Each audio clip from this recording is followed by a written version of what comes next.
हाँ हाँ sir. Sir. Hello, start हो गया? Yes sir. Yes sir. मुझे मैसेज नहीं दिखा। हाँ, यू हैव स्टार्टेड रिकॉर्डिंग। ठीक है, ओके सर। तो बेसिकली सर, आज आप लोग सोच रहे हो सर अकाउंट्स क्लास ले रहे हैं। सर ये बेसिक्स ऑफ अकाउंट्स है, ठीक है। और बेसिक्स ऑफ अकाउंट्स मतलब accounting concept as well as accounting application, ठीक है। मतलब यहाँ पर मैं आप लोगों के साथ अकाउंट्स का जो यूज है रियल लाइफ, ठीक है, उसके बारे में बात करूंगा। मैम के पास आप लोग एडवांस लेवल अकाउंट्स करते हो, वहाँ पर अलग अलग ऑर्गेनाइजेशन लेवल में अकाउंट्स कैसे बनाया जाता है उसके बारे में बात होता है। बट यहाँ पर हम लोग जो बात करेंगे इसको हम लोग अगर कोई कोई इसको ऐसे भी बोल सकते हो कि sir theoretical level, you can say it's like theoretical level. But साथ में हम लोग सर जर्नल लेजर भी पढ़ेंगे, ठीक है। मतलब जिसका अकाउंट्स का बेसिक्स नहीं है वो भी सीखेगा, जो ऑलरेडी अकाउंट्स बेसिक बहुत अच्छे से पता है उसका रिवाइज होगा, ठीक है। लेकिन मोस्ट इंटरेस्टिंगली एक स्पेशल एडिशन जो रहता है बेसिक्स ऑफ अकाउंट्स क्लास में, ये मैं हर साल में एक बार ये बैच रखता ही हूँ। इसमें जो नॉन कॉमर्स भी होते हैं, मतलब मानो कि किसी ने कॉमर्स नहीं पढ़ा है लेकिन उसको अकाउंट्स जानने का जरूरत पड़ गया। सर क्यों जरूरत पड़ता है? Sir there are lots of reason. Because अगर आपको किसी भी तरह से किसी भी अपना खुद का बिजनेस, से for example your own business handle करना है। मेरा एक भैया है, वो स्कूल हेडमास्टर है, साइंस बैकग्राउंड से है, लेकिन उसका बिजनेस माइंड अच्छा है, वो बिजनेस करता है। लेकिन प्रॉब्लम ये हो जाता है उनको कि वो बिजनेस तो कर लेता है लेकिन हिसाब समझ में नहीं आता उसको। एक दिन मुझे बता रहा है कि वो बोटानी में पीएचडी है, तो मेरे को बता रहा है कि ये अकाउंट्स कैसे समझ में आएगा। हमने तो फिर पढ़ना पड़ेगा, सीखना पड़ेगा। तो बोलता है कि अब सीखने का एज थोड़ी है, एज थोड़ी होता है सीखने का, सीखना तो पड़ेगा आपको। तो फिर बोलता है नहीं कुछ तो बता मुझे। मैं बोले ठीक है, अगर आप क्लास नहीं कर पाते तो कम से कम मैं कुछ बुक्स देता हूँ, उसको पढ़ो बैठे बैठे। तो फिर मैं उसको फंडामेंटल ऑफ अकाउंट्स का एक किताब दिया बेसिक लेवल का, ठीक है। मैं उसको बोला इसको पढ़ते रहना, समझ में आए तो बताना, ठीक है। तो फिर 10-15 दिन थोड़ा थियोरेटिकल एरिया थोड़ा पढ़ा, लेकिन उसके बाद जाके कहीं ना कहीं अटक गया। नॉर्मल है सर, होना ही है। फिर बाद में कोर्स वगैरह थोड़ा किया तो थोड़ा समझ में उसको आ गया। तो मेरा यहाँ पर कहने का मतलब ये है कि चाहे आप एक बिजनेसमैन हो, एक एंटरप्रेन्योर हो, या फिर आज के डेट में जो सबसे ज्यादा जरूरत पड़ रहा है ना नॉन कॉमर्स वालों के लिए, सबसे ज्यादा जरूरत जो पड़ रहा है, जो कॉमर्स नहीं पढ़ा है उनके लिए अकाउंट्स जानने का जो सबसे बड़ा रीजन है, आजकल स्टॉक मार्केट एक बहुत बड़ा जगह है sir. Stock market investment, mutual fund investment, ये सब सभी कोई करना चाहता है। लेकिन क्वेश्चन इज दैट जब किसी को कोई स्टॉक मार्केट में इन्वेस्ट करने के लिए कहा जाता है तो सबसे पहले उसके दिमाग में आता है कि किस कंपनी का शेयर खरीदें। और जब कंपनी का शेयर खरीदने का बात आता है तो कंपनी का हिसाब किताब भी सामने आता है।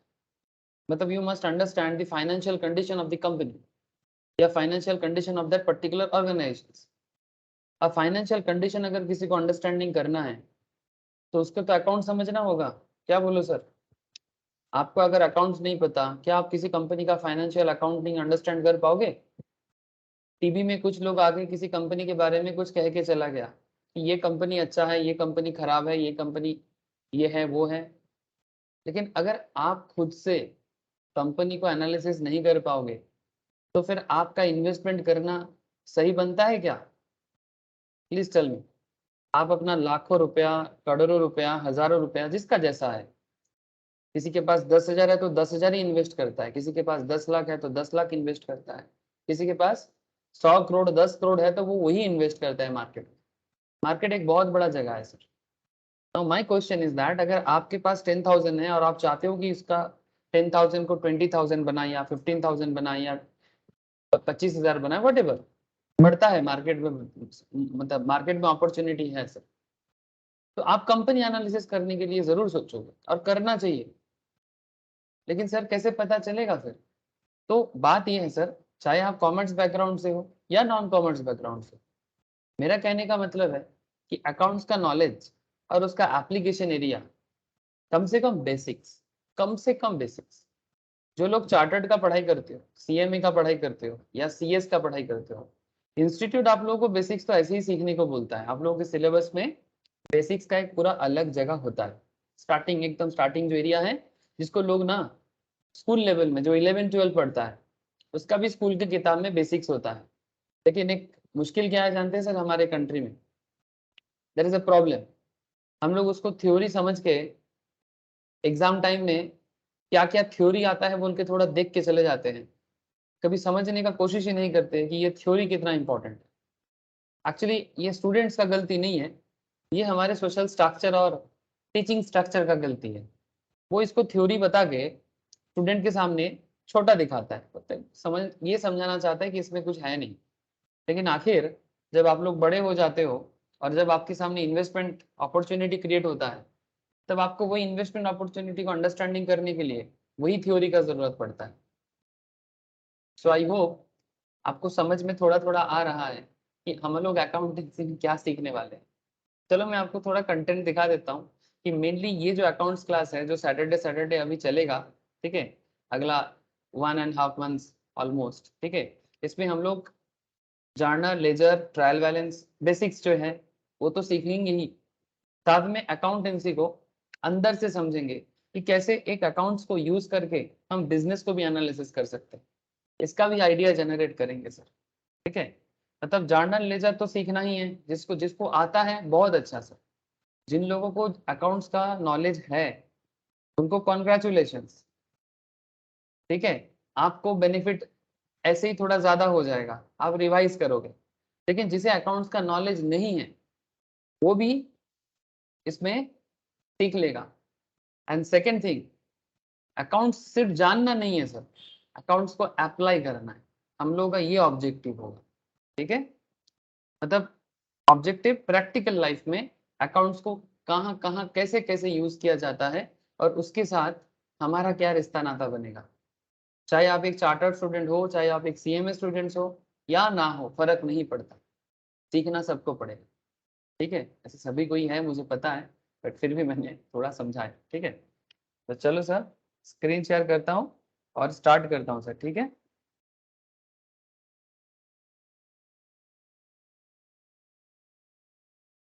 तो देखो, जिसको आप लोग बचपन में थ्योरी थ्योरी समझ के पढ़ के आए ना अकाउंट्स में, ये देखो सबसे पहले क्या लिखता है, थ्योरेटिकल फ्रेमवर्क दिखाई दे रहा है सर आप लोगों को? एक बार बताइए मुझे, थ्योरेटिकल फ्रेमवर्क दिखाई दे रहा है कि नहीं दे रहा है? यस सर या yes no sir. Sir? Yes sir. ठीक है, तो CA foundation, CMA foundation, CS executive, CMA inter, ठीक है, सभी जगह में ये थ्योरी से सवाल पूछता है सर। ठीक है, क्वेश्चंस भी आता है एग्जाम के लिए। और उससे भी बड़ी चीज, ये एक्चुअली ये जो कॉन्सेप्ट है ना, ये एक्चुअली इसके ऊपर ही पूरा अकाउंटेंसी बना हुआ है। मतलब आप लोग जो कुछ भी एडवांस लेवल में मैम के पास करते हो, वो सारा का सारा कॉन्सेप्ट यहीं पर बन के जाता है। तो इसलिए हम लोग इसको स्पेशल वे में पढ़ेंगे। और मोस्ट इंपॉर्टेंटली आप इसको फंडामेंटल एनालिसिस का भी पार्ट मान सकते हो। जो लोग स्टॉक मार्केट फंडामेंटल सीखता है ना, उन्हें भी हमें ये अकाउंट्स का बेसिक सिखाना पड़ता है। मतलब क्यों? क्योंकि सर वहां पर हमें कंपनी एनालिसिस करना पड़ता है। सर कहने का मतलब, सर आप लोगों को अगर स्क्रीन दिखाई दे रहा है, आप थोड़ा देखिए कि ये फंडामेंटल या अकाउंट्स एनालिसिस कितना बड़ा है। और ये जो थ्योरेटिकल अप्रोच है ना, इसके थ्रू से, ये थ्योरेटिकल अप्रोच के थ्रू से मैं आप लोगों को कोशिश करूंगा पूरा कि कंपनी को एनालिसिस करने के लिए, उसका अकाउंट्स को एनालिसिस करने के लिए आप कैसे प्रैक्टिकल लाइफ में उसका यूज कर सकते हो। ठीक है, तो जैसे आप देखो, meaning and scope of accounting, आज तो यही बात होगा सर, अकाउंट्स का मतलब क्या है। Yes sir, tell me, any question sir? Sir नहीं दिख रहा है कुछ।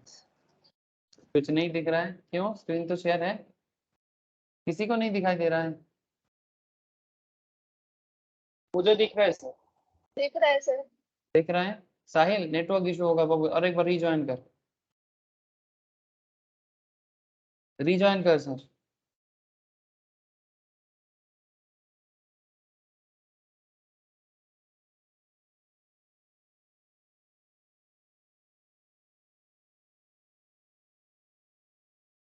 देख अभी दिखाई दे रहा है?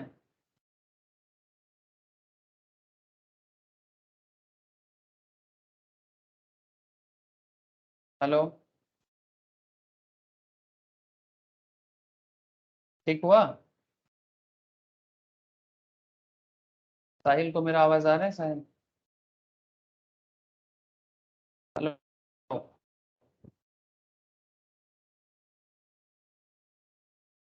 साहिल का आवाज नहीं आ रहा है। साहिल दिखाई दे रहा है कि नहीं बाकी सबको? बाकी सबको तो दिख रहा है, सब तो बोला मुझे। अच्छा ठीक है, ठीक है। साहिल को अगर फिर भी दिक्कत है तो और एक बार रिज्वाइन करें।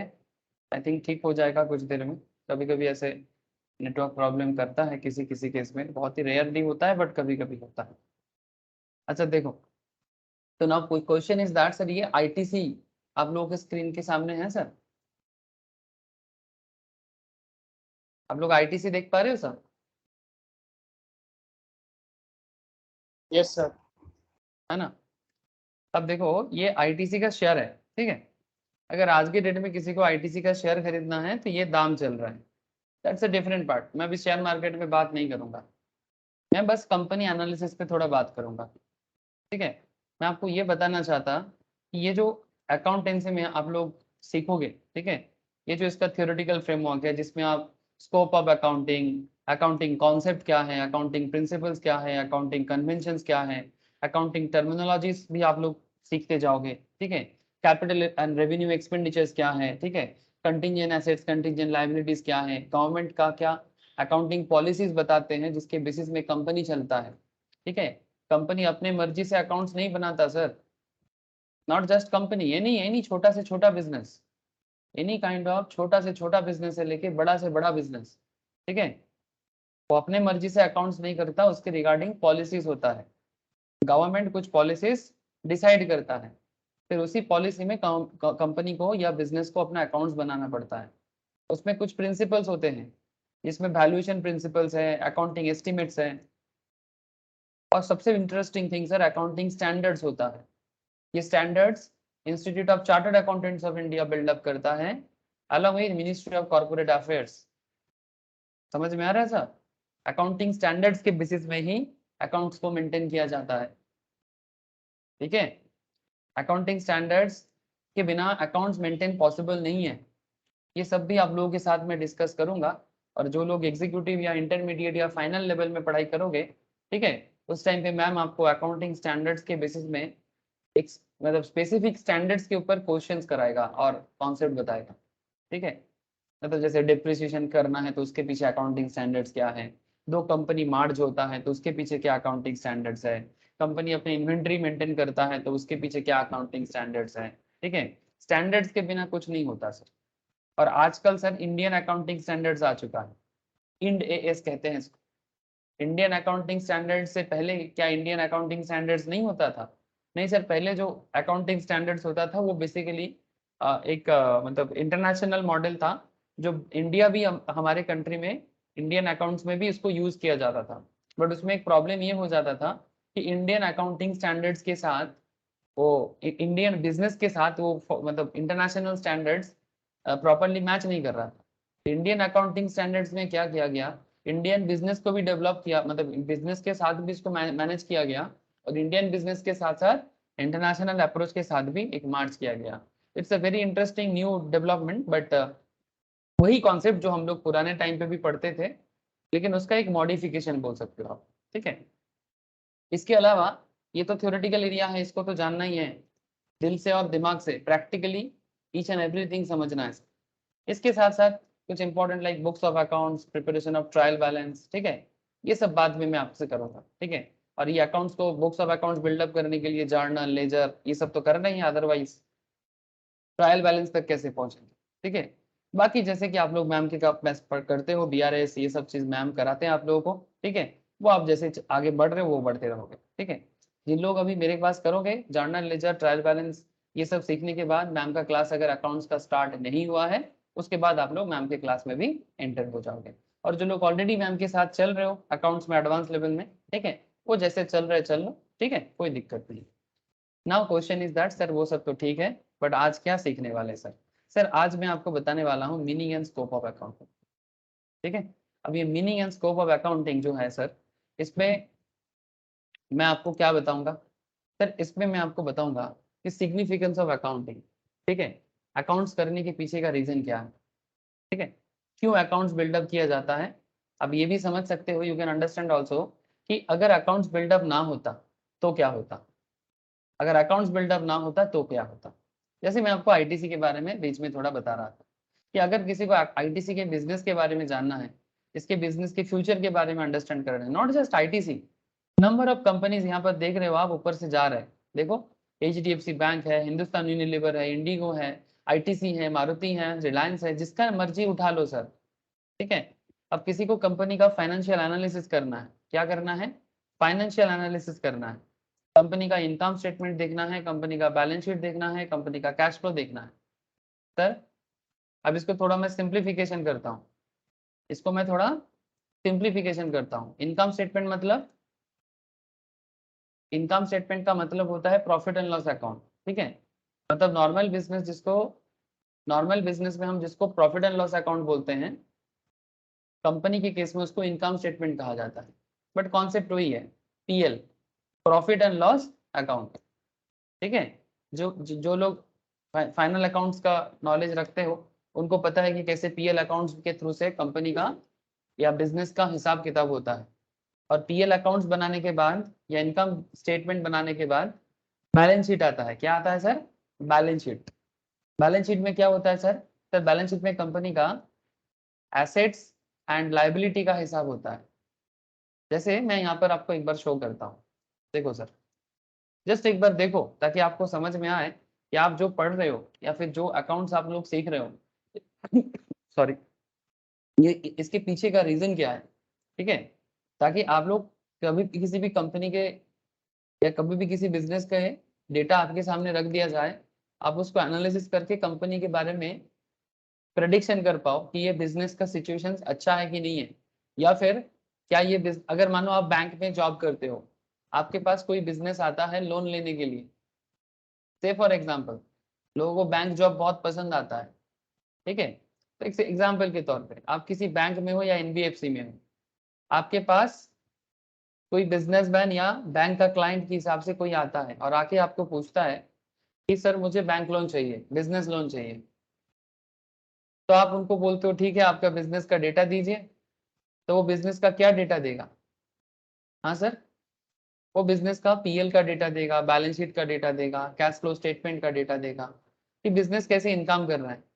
और वहां पर उसके बिजनेस का ये एक ये एक बेसिकली देखो, ये स्टॉक मार्केट में मुझे समझाना पड़ता है, ये एक मतलब बेसिक स्ट्रक्चर है, मतलब शॉर्टकट स्ट्रक्चर है। इसका डिटेल स्ट्रक्चर अगर आपको देखना है तो आपको कंपनी के एनुअल रिपोर्ट में जाना पड़ता है, ठीक है। जैसे ये देखो, मैं अगर एनुअल रिपोर्ट में जाता हूँ तो आपको इसी कॉन्सेप्ट का थोड़ा डिटेल्स देखने को मिलेगा। डिटेल्स इन द सेंस, ये देखो ये फाइनेंशियल स्टेटमेंट्स देख रहे हैं ना सर, ये डिटेल्स में है। और मैं आपको जो बता रहा हूँ अभी वो बेसिकली शॉर्टकट्स है, ठीक है। मतलब बस इंपॉर्टेंट जो डेटा है या इंपॉर्टेंट जो डिजिट है, उस इंपॉर्टेंट डिजिट को वहां पर लिखा गया है, ठीक है। तो मैं अभी डिटेल्स में जाऊंगा, आपको धीरे धीरे मैं अकाउंटिंग रेशियो मतलब रिपोर्ट भी पढ़ना धीरे धीरे सिखाऊंगा। ऐसे तो ये मैं स्टॉक मार्केट फंडामेंटल्स में ही सिखाने का मुझे मौका मिलता है, बट मैं बेसिक्स में भी कोशिश करूंगा आप लोगों के साथ बात करने का। या फिर फाइनल या सी इंटर फाइनल लेवल के जो फाइनेंस का क्लास होता है, या फंडामेंटल ऑफ अकाउंट्स का जो sorry fundamentals of stock market का जो क्लास होता है, उस पर मुझे काफी अच्छा मौका मिलता है क्योंकि डिटेल्स हैं, तो डिटेल्स में बात करने का मौका मिलता है, ठीक है। लेकिन फिर भी ये देखो, ये कॉन्सोलिडेटेड फाइनेंशियल स्टेटमेंट्स है आईटीसी का। इसमें आपको आईटीसी का बैलेंस शीट, आईटीसी का प्रॉफिट एंड लॉस, आईटीसी का इक्विटी का चेंजेस, ठीक है, कैश फ्लो स्टेटमेंट, ठीक है। कॉन्सोलिडेटेड, कॉन्सोलिडेटेड मतलब आईटीसी और उसके साथ जुड़ा हुआ उसका सब्सिडियरी बिजनेस का मिला जुला के उसका हिसाब, और लास्ट में है इंडिपेंडेंट ऑडिटर्स रिपोर्ट। मतलब ये सारा स्टेटमेंट सही है या गलत है, ठीक है, इस पे अप्रूवल कौन देता है, चार्टर्ड अकाउंटेंट इन प्रैक्टिस, जो ऑडिटर होता है सर, ठीक है, जिसका ऑडिट फार्म होता है, जो प्रैक्टिसिंग चार्टर्ड अकाउंटेंट होते हैं, वो ऑडिट रिपोर्ट जमा करता है, तब जाके कंपनी का फाइनेंशियल स्टेटमेंट को हमारे देश में अप्रूवल मिलता है कि ये बात जो है ये सही है, ठीक है, या फिर इसको सही माना जा सकता है। इट्स नॉट एग्जैक्टली सही है, बट वो अपना ओपिनियन प्रोवाइड करता है और इसमें लोगों को भरोसा होता है, इसमें लोगों को भरोसा होता है, ठीक है। तो ऑडिटर होने के लिए भी आपको, चाहे आप चार्टर्ड ऑडिटर तो होता ही है, कॉस्ट ऑडिटर भी होता है, सेक्रेटरी सीएस ऑडिट भी होता है, वो सब थोड़ा मतलब एक्सटेंशन पार्ट ऑफ अकाउंट्स है, उसमें मैं कभी जरूरत पड़े तो बात करूंगा, ठीक है। तो कॉन्सेप्ट इज दैट कि फाइनेंशियल ऑडिट होने देख समझने के लिए आपको अकाउंट्स का नॉलेज भी समझना पड़ेगा, ठीक है, अदरवाइज आप कैसे समझोगे, क्योंकि अल्टीमेटली ऑडिट का मतलब होता है चेकिंग, और चेक किस चीज का होता है, अकाउंट्स का। तो अगर आप अकाउंट समझोगे तभी जाके आप ऑडिट भी समझोगे, अदरवाइज ऑडिट का कोई मतलब ही नहीं, है ना। तो ये कंपनी का बैलेंस शीट है। अब यहाँ पर कंपनी का एसेट्स है, लाइबिलिटीज है, इक्विटीज है, ठीक है, ये कंपनी का पीएल है। देखो ये लेटेस्ट 2021 का ईयर एंड का है, ठीक है। ये सब आप रीड कर पाओ, पढ़ के समझ पाओ, इसका मतलब निकाल पाओ। ऐसा नहीं कि सिर्फ अकाउंटेंसी ऑनर्स कर रहे हैं या फिर सीए में पढ़ रहे हैं तो पढ़ रहे हैं, लेकिन क्यों पढ़ रहे हैं या फिर उसका कोई रीजन नहीं है, या फिर उसको पढ़ के मुझे रियल लाइफ में कोई मतलब समझ में नहीं आता, तो फिर ऐसा पढ़ाई का क्या मतलब, है ना। ऐसा पढ़ाई का क्या मतलब जो रियल लाइफ प्रॉब्लम ना सॉल्व कर पाए, ठीक है। तो बस कहने का मतलब यही मतलब है। जैसे देखो ये बिजनेस का सबसे पहले क्या है, किसी भी बिजनेस का फर्स्ट डेटा जो होता है ना, रेवेन्यू होता है। ध्यान से सुनना सर बात को, मैं जर्नल लेजर सब में आऊंगा, मैं इतना एडवांस में बात नहीं करूंगा, बट मैं बस आपको ये दिखाना चाहता कि अगर आपको ये सब स्टेटमेंट को अंदर से समझना है, डेप्थ से समझना है, तो आपको अपना बेसिक्स में बहुत काम करना होगा। बेसिक्स को लेके मजाक नहीं करना है। नहीं सर मुझे तो आता है, मैंने बहुत किया जर्नल लेजर, किसी किसी के मन में ऐसा चल सकता है। It's okay sir, if you know then it will help you, but point to be noted, again बार बार बता रहा हूँ कि अगर आपको आता है बहुत अच्छा, बट अगर आपको कम आता है तो उसको रिवाइज करके डेवलप करना, ठीक है। और सबसे इंपॉर्टेंट बात जो कि अगर मुझे आता है तो मुझे रियल लाइफ प्रॉब्लम सॉल्व करने का कॉन्फिडेंस होना चाहिए, ठीक है, ताकि मेरे सामने किसी भी कंपनी का डेटा हो तो मैं उसको पढ़ पाऊं, समझ भी पाऊं और किसी को समझा भी पाऊं, ये कॉन्फिडेंस होना चाहिए, ठीक है। जैसे ये देखो, ये आईटीसी का कॉन्सोलिडेटेड पीएल है। कॉन्सोलिडेटेड मतलब मैं आपको क्या बोला कि कंपनी का जो अपना बिजनेस है वो तो है ही, साथ में उसका जो सब्सिडरी वगैरह है जो उसके अंडर में चलता है, सबका मिला जुला के उसका हिसाब है। तो जैसे रेवेन्यू फ्रॉम ऑपरेशंस, यहाँ पर एक डेटा दिया है सर, ये रेवेन्यू फ्रॉम ऑपरेशंस का एक डेटा दिया, कुछ 5 लाख, सॉरी 53,155 करोड़ का, 53,155 करोड़ का इसका ईयर एंड 31 मार्च में इनका रेवेन्यू फ्रॉम ऑपरेशन है, मतलब बिजनेस इनकम किया है। अदर इनकम किया है 2632 का, तो टोटल इनकम किया है 55,000 करोड़ का। और उसके नीचे कंपनी का एक्सपेंस का डेटा है सर, ठीक है, कि कंपनी क्या क्या एक्सपेंस किया है, और फिर जाके कंपनी पीएल दिखा रहा है। ये कंपनी का पीएल है, ये कंपनी का पीएल है, तो इसलिए ये वर्टिकल फॉर्मेट में होता है, ठीक है। जो नॉर्मल बिजनेस का पीएल होता है वो टी शेप में अभी भी होता है सर, ठीक है, वो टी शेप में अभी भी होता है। आप लोगों को पता होगा, अगर आप कोई नॉर्मल प्रोप्राइटरशिप बिजनेस का पीएल देखोगे तो उसमें आपको एक ऐसा फॉर्मेट नजर आएगा, टी शेप का। क्या सर, ऐसा तो आप लोग देखे होंगे, है ना। इट्स जस्ट सिंपल, कोई नॉर्मल बिजनेस का प्रॉफिट एंड लॉस अकाउंट आप इसी तरह से कर सकते हो। एक तरफ आप ये साइड डेबिट साइड होता है, ये साइड क्रेडिट साइड होता है, और आप इधर ये साइड में आप एक्सपेंस पुट करते हो और ये साइड में आप इनकम पुट करते हो। सॉरी मैंने गलत बोल दिया ना, क्या रे गलत बोला तो, दिस साइड इनकम का एरिया है और दिस साइड एक्सपेंस का एरिया। फिर इनकम से एक्सपेंस को माइनस करते हैं तो बिजनेस में प्रॉफिट कितना आता है ये पता चलता है। बट कोई बात नहीं सर, ये सब तो मैं बताऊंगा आपको भी, पीएल बिल्ड कैसे करना है, पीएल पढ़ के कैसे समझ में आएगा, ये कंपनी का है। बट मेरा कहने का मतलब है कि आप कंपनी का पीएल भी अंडरस्टैंड कर पाओ, इतना नॉलेज आपको बेसिक्स लेवल में ही डेवलप करना पड़ेगा, ठीक है। तो पीएल हो, बैलेंस शीट हो, ठीक है, जैसे मैं आपको यहाँ पर शॉर्टकट में दिखा रहा था कि जैसे ये आईटीसी का कंपनी का रेवेन्यू इतना है सर, ये देखो ये लेटेस्ट डेटा है, तो फाइनेंशियल ईयर 2022 का ये सिंगल आईटीसी का है, टोटल रेवेन्यू बता रहे 62,521 करोड़ का। इसमें कंपनी का कुछ खर्चा वगैरह है उसको माइनस किया, रॉ मटेरियल का खर्चा, पावर फ्यूल का खर्चा, एम्प्लॉय कॉस्ट का खर्चा माइनस वगैरह कर करके कंपनी का ईबीआई टीडीआर है, मतलब earning before interest tax depreciation amortisation, इस तरह का, ठीक है। सर ये सब क्या है, सर ये सब फाइनेंशियल कॉन्सेप्ट है, आगे आगे सब बताएंगे। ये जो earning before interest tax depreciation amortisation, I will discuss everything, ठीक है। बट करेंटली मैं आपको ये सब डिटेल्स में नहीं लूंगा, मैं बस आपको इसका दिखाया बस, ठीक है, कि रेवेन्यू होता है, वहां से खर्चा माइनस करना पड़ता है, तब जाके बिजनेस को प्रॉफिट मिलता है। फिर वहां से भी गवर्नमेंट को टैक्स जाता है, डिप्रिसिएशन का खर्चा माइनस करना पड़ता है, फिर जाके नेट इनकम मिलता है। उसके बाद कंपनी अपने शेयर होल्डर को डिस्ट्रीब्यूट करता है, तो कंपनी का अर्निंग पर शेयर होता है। मतलब हम लोग इन्वेस्ट करते हैं कंपनी में, तो हमें भी कंपनी के शेयर में अर्निंग मिलता है। फिर कंपनी प्रॉफिट करता है तो डिविडेंड होता है, तो डिविडेंड डिस्ट्रीब्यूट करता है। ये सारा प्रोसेस अकाउंट्स का ही खेल है सर। अगर आप अकाउंट्स नहीं समझ पाओगे तो आप ये नहीं समझ पाओगे। ये तो इनकम स्टेटमेंट है। बैलेंस शीट में भी आपको मैं ये समझाऊंगा कि कंपनी का जो एसेट्स होता है, करंट एसेट्स होता है, फिक्स एसेट्स क्या होता है, लाइबिलिटीज क्या होता है, कितना तरह का लाइबिलिटी का नजर आता है, इक्विटी का क्या कॉन्सेप्ट है, शेयर होल्डर्स का लाइबिलिटी एंड इक्विटी का क्या कॉन्सेप्ट है। ठीक है, ये सारा चीज आपको समझना पड़ेगा, तब जाके ये बेसिक का क्लास का जस्टिफिकेशन होगा सर। ठीक है, तो चलो सर, आई होप कि आपको समझ में आ रहा है। अच्छा, आपके मन में चल रहा है कि सर ये तो कंपनी का बात हो गया, क्या बात सिर्फ स्टॉक मार्केट इन्वेस्टमेंट के लिए ही लगता है? अरे देखो, मैं आपको दूसरा बात भी करता हूँ। स्टॉक मार्केट इन्वेस्टमेंट के लिए ही नहीं, अगर किसी को नॉर्मल बिजनेस भी करना है उसे भी समझना पड़ता है। या फिर अगर आप गवर्नमेंट को या इकोनॉमी को समझना चाहते हो, उसके लिए भी आपका अकाउंट्स का नॉलेज चाहिए सर। सर ये क्या बात हो गया, गवर्नमेंट इकोनॉमी कहाँ से आ गया? सर देखो, 2 मिनट देख लो कि अकाउंट्स का स्कोप क्या है। ठीक है, अकाउंट्स का स्कोप क्या है और अकाउंट्स का मतलब क्या है।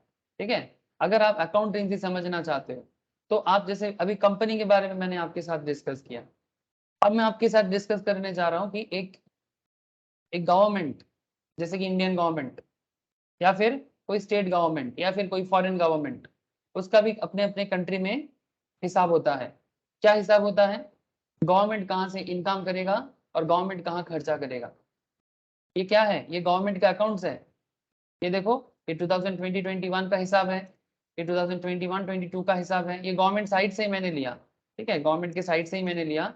ये बजट से, बजट का कॉन्सेप्ट है, 2022-23 का मैंने लिया। यहाँ पर क्या पता चलता है, ये देखो, जैसे कंपनी का रेवेन्यू आता है वैसा गवर्नमेंट का भी रेवेन्यू आता है। एक कंट्री कहाँ कहाँ से इनकम कर सकता है? सर कंट्री इनकम करता है टैक्स से, तो कितना टैक्स रेवेन्यू इनकम करेगा या कर सकता है? नॉन टैक्स से गवर्नमेंट कितना इनकम कर सकता है? गवर्नमेंट को कैपिटल रिसिप्ट कितना हो सकता है? अब आपको समझना पड़ेगा कैपिटल रिसिप्ट क्या है, रेवेन्यू रिसिप्ट क्या है। यही तो बेसिक्स में अंडरस्टैंडिंग होगा। मतलब अगर आपका बेसिक्स प्रॉपर बनता है तो आप कंट्री को भी एनालिसिस कर पाओगे कि भाई इंडियन इकोनॉमी किधर जा सकता है। सिर्फ एक कंपनी तो बहुत छोटी चीज है। एक कंपनी वो तो बहुत छोटा मैटर है sir, it's a very small thing. if you understand the country, if you understand the economy as a whole, if you understand the world economy as well, you can understand world economy as well, you can understand any government economy। like अगर आपके सामने US का balance sheet और US का revenue capital receipt का हिसाब दे दिया जाए, चाइना का दे दिया जाए, आप उससे भी एनालिसिस कर सकते हो। अकाउंट्स में इतना दम है, अकाउंट्स में इतना पावर है। मतलब आप शायद नहीं समझ पा रहे हो कि अकाउंट्स में कितना दम है। ठीक है, टोटल रिसीव्स गवर्नमेंट का कितना होगा। ठीक है, एक्सपेंडिचर गवर्नमेंट कहाँ कहाँ करेगा। ठीक है, जैसे एक एग्जांपल आपको देते हैं तो आपको समझ में आएगा। ये गवर्नमेंट का अकाउंट्स है सर। ठीक है, ये देखो, ये गवर्नमेंट का एक हिसाब है कि गवर्नमेंट कहाँ कहाँ से कितना इनकम करता है, उसका हिसाब है। रूपी कम्स फ्रॉम, कहाँ कहाँ से गवर्नमेंट का इनकम आ सकता है। तो गवर्नमेंट उसका एक ये डेटाबेस बना है। लेकिन ये डेटा या पाई चार्ट जो बना है, ये पाई चार्ट कैसे बना, इसको क्या बोलते हैं बोले तो, इसको बोला जाता है डेटा एनालिसिस। ये यूज ऑफ अकाउंट्स है सर। ठीक है, इसको कहा जाता है डेटा एनालिसिस। अब ये डेटा एनालिसिस कैसे हुआ? क्योंकि पहले अकाउंट्स हुआ। डेटा एनालिसिस कैसे हुआ? पहले डेटा एंट्री हुआ, फिर डेटा एनालिसिस हुआ, तब जाके ये पाई चार्ट बना। Try to understand.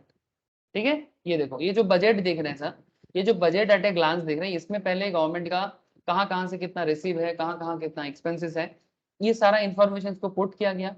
फिर वहां से हिसाब मिला और फिर जाके उसी के बेसिस में माइक्रोसॉफ्ट एक्सेल में पुट करने से ये पाई चार्ट बन जाता है।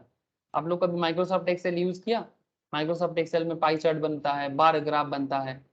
या कभी आप लोग स्कूल लेवल में या कॉलेज लेवल में प्रोजेक्ट होता है सर? हाँ,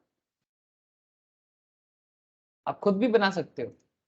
आप अपने अपने हिसाब से भी बना सकते हो pie chart, bar chart, different kind of chart. तो ये देखो, यहाँ पर इनकम टैक्स से गवर्नमेंट का कितना परसेंटेज इनकम होता है, ठीक है, कॉर्पोरेट टैक्स से गवर्नमेंट को कितना परसेंटेज इनकम होता है, कस्टम से कितना होता है, सब डेटा मिलता है। तो अकाउंट्स नॉलेज रहेगा तभी आप ये डिटेल समझ पाओगे कहाँ कहाँ गवर्नमेंट का खर्चा होता है, ठीक है। गवर्नमेंट ये भी बताता है कि मेरा सेंट्रल सेक्टर स्कीम में, मतलब गवर्नमेंट जो स्कीम निकालते हैं उसमें कितना होता है, गवर्नमेंट कितना इंटरेस्ट पेमेंट करता है उसमें क्या है, गवर्नमेंट का अदर एक्सपेंडिचर क्या होता है, पेंशन देने में कितना खर्चा होता है, गवर्नमेंट ये सारा डेटा अकाउंट्स करके ही तो निकाला। ये सर नो सर, क्या आप लोगों को मेरा बात समझ में आ रहा है? ये जो डेटा गवर्नमेंट दिखा रहा है आपके सामने, ये अकाउंटेंसी के कारण ही दिखा सकता है, अदरवाइज नहीं। गवर्नमेंट का कितना डिफिसिट होगा, गवर्नमेंट का कितना सरप्लस होगा, everything is connected with accountancy. ये सब क्या है? अकाउंट्स है। कितना डेब्ट रिसिप्ट है, मतलब गवर्नमेंट कितना लोन मिला है, गवर्नमेंट को कितना लोन का इंटरेस्ट भरना है, गवर्नमेंट के पास कैश बैलेंस कितना पड़ा हुआ है, these are all accountancy, these are all accountancy. ये जो डेट, ये जो देखो, ये लाइन चार्ट जो बना है हमारे देश का जो जीडीपी का हिसाब किताब है, जीडीपी बढ़ रहा है कि कम हो रहा है, ये देखो एस्टिमेटेड 2022-23 का क्या हो सकता है, कहाँ से बताया जाता है? जीडीपी कितना हो सकता है, कम हो सकता है कि ज्यादा हो सकता है, कैसे बताया जाता है? अकाउंटेंसी से बताया जाता है। सर अकाउंटेंसी से ही सब कुछ? अरे हाँ, अकाउंटेंसी से ही सब कुछ। ये बेसिकली एक डेटा एनालिसिस सब्जेक्ट्स है जिसके थ्रू से हम लोग कंट्री, बिजनेस, किसी पर्टिकुलर इंडिविजुअल का इकोनॉमी, हर चीज समझ सकते हैं, हर चीज समझ सकते हैं। अब आपको मैं क्या बताऊं अकाउंट्स का यूज, जितना बताओ कम पड़ जाएगा सर, जितना ज्यादा बोलूं कम पड़ जाएगा, ठीक है। चलो, अब तो ये तो हो गया आइडिया। अब आइडिया को क्या करना है? एग्जीक्यूट करना। इतना देर से मैं आपके साथ आइडिया शेयर कर रहा था कि अकाउंट्स जान के क्या होगा, या फिर मैं डायरेक्टली बोलो तो मैं आपको डायरेक्टली ये जो थियोरेटिकल फ्रेमवर्क का कॉन्सेप्ट है इसमें मैं मीनिंग एंड स्कोप के बारे में ही बात कर रहा था, मैं आपको मीनिंग एंड स्कोप के बारे में ही बात कर रहा था। अब चलो इसको थोड़ा और बेसिक लेवल में आते हैं, ठीक है। बहुत हाईफाई हो गया ना बात, ये जो अभी बात कर रहे थे थोड़ा हाईफाई हो गया, मतलब एकदम डायरेक्टली स्टॉक मार्केट में जाके आप लोगों को दिमाग खराब कर रहा था। लेकिन अभी चलो स्टॉक मार्केट में भी नहीं जाना है, गवर्नमेंट बजट में भी नहीं जाना है, वो तो लास्ट लेवल डिस्कशन है। ये जो स्टॉक मार्केट में जो बात होता है या फिर गवर्नमेंट इकोनॉमी का जो कॉन्सेप्ट है वो तो अकाउंट्स का फाइनल लेवल डिस्कशन है, मतलब एक अल्टीमेट डिस्कशन। मैं अभी कर दिया नहीं सर, अभी तो बस आपको दिखाया, ट्रेलर था, पिक्चर अभी बाकी है मेरे दोस्त। हाँ, ये तो ट्रेलर था अकाउंट्स का। अब यही मेरा जो बेसिक्स कॉन्सेप्ट क्या है कि मैं आपको यही सिखाने वाला हूँ कि अकाउंटिंग प्रोसीडियर क्या होता है, ठीक है। फिर उसके हिसाब से जर्नल कैसे किया जाता है, लेजर कैसे किया जाता है, इस इंफॉर्मेशन का यूज कैसे होता है, बेसिक्स लेवल, ठीक है। ये देखो, अब चलो मैं इस फ्लो चार्ट को थोड़ा आपके साथ डिस्कस करता हूँ, ठीक है। देखो मैंने आपको बहुत कुछ 2-3 मिनट में समझा, मतलब लास्ट 10-15 मिनट में समझाने का कोशिश कर रहा हूँ। अब जो मैं आपको दिखा रहा था प्रैक्टिकल दिखा रहा था। अब आप मुझे एक चीज देखो कि जो प्रैक्टिकली मैं आपको दिखाया, थ्योरेटिकली देखो वही लिखा हुआ है, ध्यान से देखना सर। क्या है? Procedure of accounting. ये एग्जाम का क्वेश्चन है कि अकाउंट्स का कितना प्रोसीडियर होता है, ठीक है। तो जनरली जनरेटिंग अकाउंट्स का जो प्रोसीडियर होता है सर, प्रोसीडियर को हम लोग नॉर्मली इस हिसाब से डिवाइड करते हैं, ध्यान से समझना sir. Generating financial information and using the financial information. अब बात में आ जाए सर, ठीक है। अब से ध्यान और थोड़ा ज्यादा देना, क्योंकि अभी हम लोग हार्डकोर बेसिक्स में आ जा रहे हैं सर, हार्डकोर बेसिक्स, ठीक है। एप्लीकेशंस में फिर से बात करेंगे, हार्डकोर बेसिक्स में आके अकाउंटिंग का प्रोसीडियर का क्या मतलब है? Generating financial information and using the financial information. Sir ये मैं आपको जो दिखा रहा था ये जनरेटिंग था कि यूजिंग था? ये जो आईटीसी का बैलेंस शीट दिखा रहा था, गवर्नमेंट का बजट दिखा रहा था, ये जनरेटिंग था कि यूजिंग था? हाँ सर, टेल मी। ये फाइनेंशियल इंफॉर्मेशन मैं जनरेट कर रहा था कि यूज कर रहा था? बोलो, अरे कुछ तो बताओ। ये जो मैं आपको कंपनी के final current assets, current liability के बारे में डिस्कस कर रहा था, या फिर मैं जो आपके साथ गवर्नमेंट बजट रिलेटेड मैटर भी डिस्कस कर रहा था। ये क्या था? ये यूजिंग द फाइनेंशियल इंफॉर्मेशन था कि जनरेटिंग द फाइनेंशियल इंफॉर्मेशन था? बोलो ना, जो Sir, समझ में आता using है। थैंक यू सुबेर, very good. This is using the financial information, very good. Generate तो करना पड़ेगा, और वही तो अकाउंट्स है। लेकिन दिस इज अकाउंट सिर्फ जनरेट करके कोई फायदा नहीं है। जब तक उसका यूज में ना आए तब तक आप अकाउंट्स करके करोगे क्या? है ना? जैसे हम लोग रिकॉर्ड करेंगे, क्लासिफाई करेंगे, समराइज करेंगे, एनालाइज, ये जो 3 चीज करेंगे, रिकॉर्डिंग, क्लासिफाइंग, समराइजिंग, इसका तब तक कोई मतलब नहीं है जब तक इसका कोई यूज नहीं है ना? जैसे देखो, ये जो आपको मैं आईटीसी का या किसी भी कंपनी का, रिलायंस, किसी भी कंपनी का आप बोलोगे, मैं आपको दिखा दूंगा, उसमें प्रॉब्लम नहीं है। ये जो मैं आपके सामने आईटीसी का प्रॉफिट एंड लॉस अकाउंट या आईटीसी का बैलेंस शीट लेके बैठ गया, ये ऐसे ही नहीं आ गया सर। आईटीसी का बैलेंस शीट रेडी करने से पहले, पीएल रेडी करने से पहले इसका जर्नल एंट्री हुआ है, इसका लेजर पोस्टिंग हुआ है, इसका ट्रायल बैलेंस हुआ है, तब जाके इसका पीएल और बैलेंस शीट बना है। तो ये जो मैं आपको पहले बताया, जर्नल, लेजर, ट्रायल बैलेंस, ये क्या हो गया? Recording, classifying and summarising. PL balance sheet को भी समराइजिंग बोल सकते हो, ठीक है? ये जो जर्नल, लेजर, जर्नल बेसिकली क्या है? रिकॉर्डिंग। हम लोग आगे आगे जर्नल में बात करेंगे, सीखना है जर्नल, डेबिट क्रेडिट, कितना सारा रूल है, सब कुछ बताएंगे सर, एकदम शुरू से सब कुछ भी नहीं छोड़ेंगे। जर्नल एंट्री इज रिकॉर्डिंग का पार्ट है। फिर जर्नल के अंदर जो अलग अलग अकाउंट्स में हम लोग उसको अलग करते हैं ना, cash account, capital account, revenue account, expense account, ऐसे ऐसे जो बताते हैं ना, वो एक्चुअली क्लासीफाई का पार्ट है, कि नेचर के हिसाब से क्लासीफाई किया जाता है कि भाई मेरा एसेट्स है कि मेरा खर्चा है, मेरा लाइबिलिटी है कि मेरा रेवेन्यू है, कि मेरा रेवेन्यू है कि मेरा एक्सपेंस है, ठीक है? जो कुछ भी है, गोल्डन रूल के हिसाब से भी क्लासीफाई करेंगे। दोनों रूल सीखेंगे। Golden, there is 2 rules basically journal का, एक पुराना गोल्डन रूल होता है और एक करेंट मॉडर्न अकाउंटिंग रूल होता है, अकाउंटिंग इक्वेशन। सबसे पसंदीदा और सबसे यूजफुल आज के डेट में अकाउंटिंग इक्वेशंस रूल ही है सर, ठीक है? लेकिन साथ में मैं आपको गोल्डन रूल भी बताऊंगा, ठीक है? अकाउंट सीखेंगे और गोल्डन रूल के बिना बात अधूरा है सर। तो रिकॉर्ड करना, क्लासिफाई करना, एंड देन समराइज करना, है ना? समराइज जिसमें trial balance, PL, balance sheet, ठीक है? ये जो आप देखते हो, जो मैं आपको तब से दिखा जा रहा हूँ सर। जब भी मैं किसी कंपनी का एनालिसिस करता हूँ, कंपनी का एसेट्स, कंपनी का लाइबिलिटीज, ये जो भी डेटा हमारे सामने है, जो लोग स्टॉक मार्केट इन्वेस्टमेंट करता है, तो उसको ये देख के समझना पड़ता है कंपनी का फाइनेंशियल कंडीशंस अच्छा है कि खराब है। तो ये बेसिकली समरी हो गया, ये समरी हो गया। अब ये समरी यूज करके, ये समरी यूज करके हमें क्या करना है? समरी यूज करके हमें एनालिसिस करना है। तो पहले हो गया जनरेटिंग फाइनेंशियल इंफॉर्मेशन। अच्छा, सबसे पहला बात, ये जो रिकॉर्डिंग डेटा कहाँ कहाँ से आता है? जैसे मानो बिजनेस सेल करता है, बिजनेस परचेज करता है ना? तो बिजनेस का जो सेल डेटा है, तो उसके लिए सेल बिल होगा या सेल इनवॉइस होगा। परचेस करेगा तो परचेस बिल होगा, परचेस इनवॉइस होगा, है ना? अरे बिल काटना पड़ता है ना। बिजनेस जब किसी को कोई सेल करता है, अगर कहीं से कुछ परचेस करके लाता है, तो उसके लिए बिल या तो देता है या तो लेता है।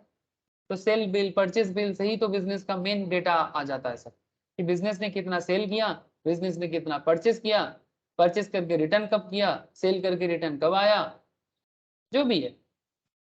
नॉर्मल बिजनेस की तरह सोचो, ज्यादा हाई फाई आईटीसी समझ के ऐसा नहीं कि कुछ वहां पर चांद तारा कुछ नहीं होता, वो भी नॉर्मल बिजनेस ही करता है। लेकिन एक बिग लेवल में करता है तो कॉर्पोरेट हो जाता है। एक छोटा बिजनेस और एक बड़ा बिजनेस में कोई फर्क नहीं है, लिख के रख लो मेरा बात। लोगों को लगता है कि जो आस पड़ोस में ग्रोसरी का स्टोर चलाता है, ठीक है, और बिग बास्केट कुछ अलग करता है क्या? अरे बिग बास्केट भी ग्रोसरी स्टोर ही चलाता है, लेकिन वो थोड़ा लार्ज पैरामीटर में करता है तो कॉर्पोरेट हो जाता है। और आपके घर के बगल में जो नानटूदा पोल्टूदा का दुकान है ना, अरे ऐसे ही एग्जाम्पल दिया, ठीक है? ऐसे नॉर्मली होता है, हम लोग आस पड़ोस में ऐसे ही बोलते हैं बंगाल में, ठीक है? लालटूदा दुकान, पोल्टूदा दुकान, इट्स लाइक दैट, ठीक है? रतन दास दुकान, ऐसे बात करते हैं सर हम लोग, ठीक है। चामटू दास दुकान, हम लोग के घर के सामने एक जन है सर, चामटू बोलते हैं हम लोग उसको, चामटू, पता नहीं क्यों बोलते हैं लोग, आदत सा हो गया है, ठीक है। जो भी उसका लोकल नेम है लोग बोलते हैं, तो उसका ग्रोसरी स्टोर, ठीक है, उसका ग्रोसरी स्टोर जो जिस हिसाब से चलता है, या बिग बास्केट का स्टोर अलग हिसाब से चलता है, नहीं, बिजनेस का कैरेक्टर सेम है, वो भी परचेस करता है, वो भी सेल करता है, दोनों एक ही काम करता है, बस लार्ज पैरामीटर में करता है तो कॉर्पोरेट हो जाता है। इसके दुकान में लोग एक नॉर्मल सा कपड़ा पहन के दुकानदारी करते हो, और कॉर्पोरेट में लोग कोट टाइप पहन के चले जाते हैं, बट करता तो वही है, करता तो वही है। हाँ, जैसे रिसेंटली मेरा एक स्टूडेंट के साथ बात हो रहा था, मैं उसको बोला क्या रे क्या कर रहा है, कहाँ क्या क्या कर रहा है, तो वो बेसिकली जेनपैक में गया है सर, अकाउंट्स का काम करता है, ठीक है। मैं बोला अकाउंट्स में क्या काम है, तो बोला बिल्स पेबल का काम है सर, ठीक है। तो आप सोचोगे बिल्स पेबल समझा संभालता है, लेकिन सर क्या हमारे घर के बगल में जो ग्रोसरी स्टोर है या नॉर्मल सा दुकान है, क्या वो बिल्स पेबल नहीं संभालता? दे ऑल्सो मतलब manage bills payable. Bills payable मतलब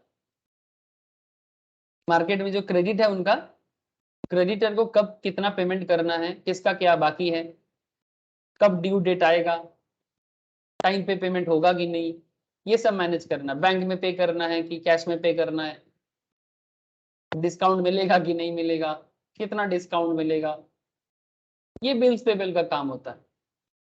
तो ये काम एक नॉर्मल दुकानदार भी करते हैं और कॉर्पोरेट लेवल में भी करते हैं।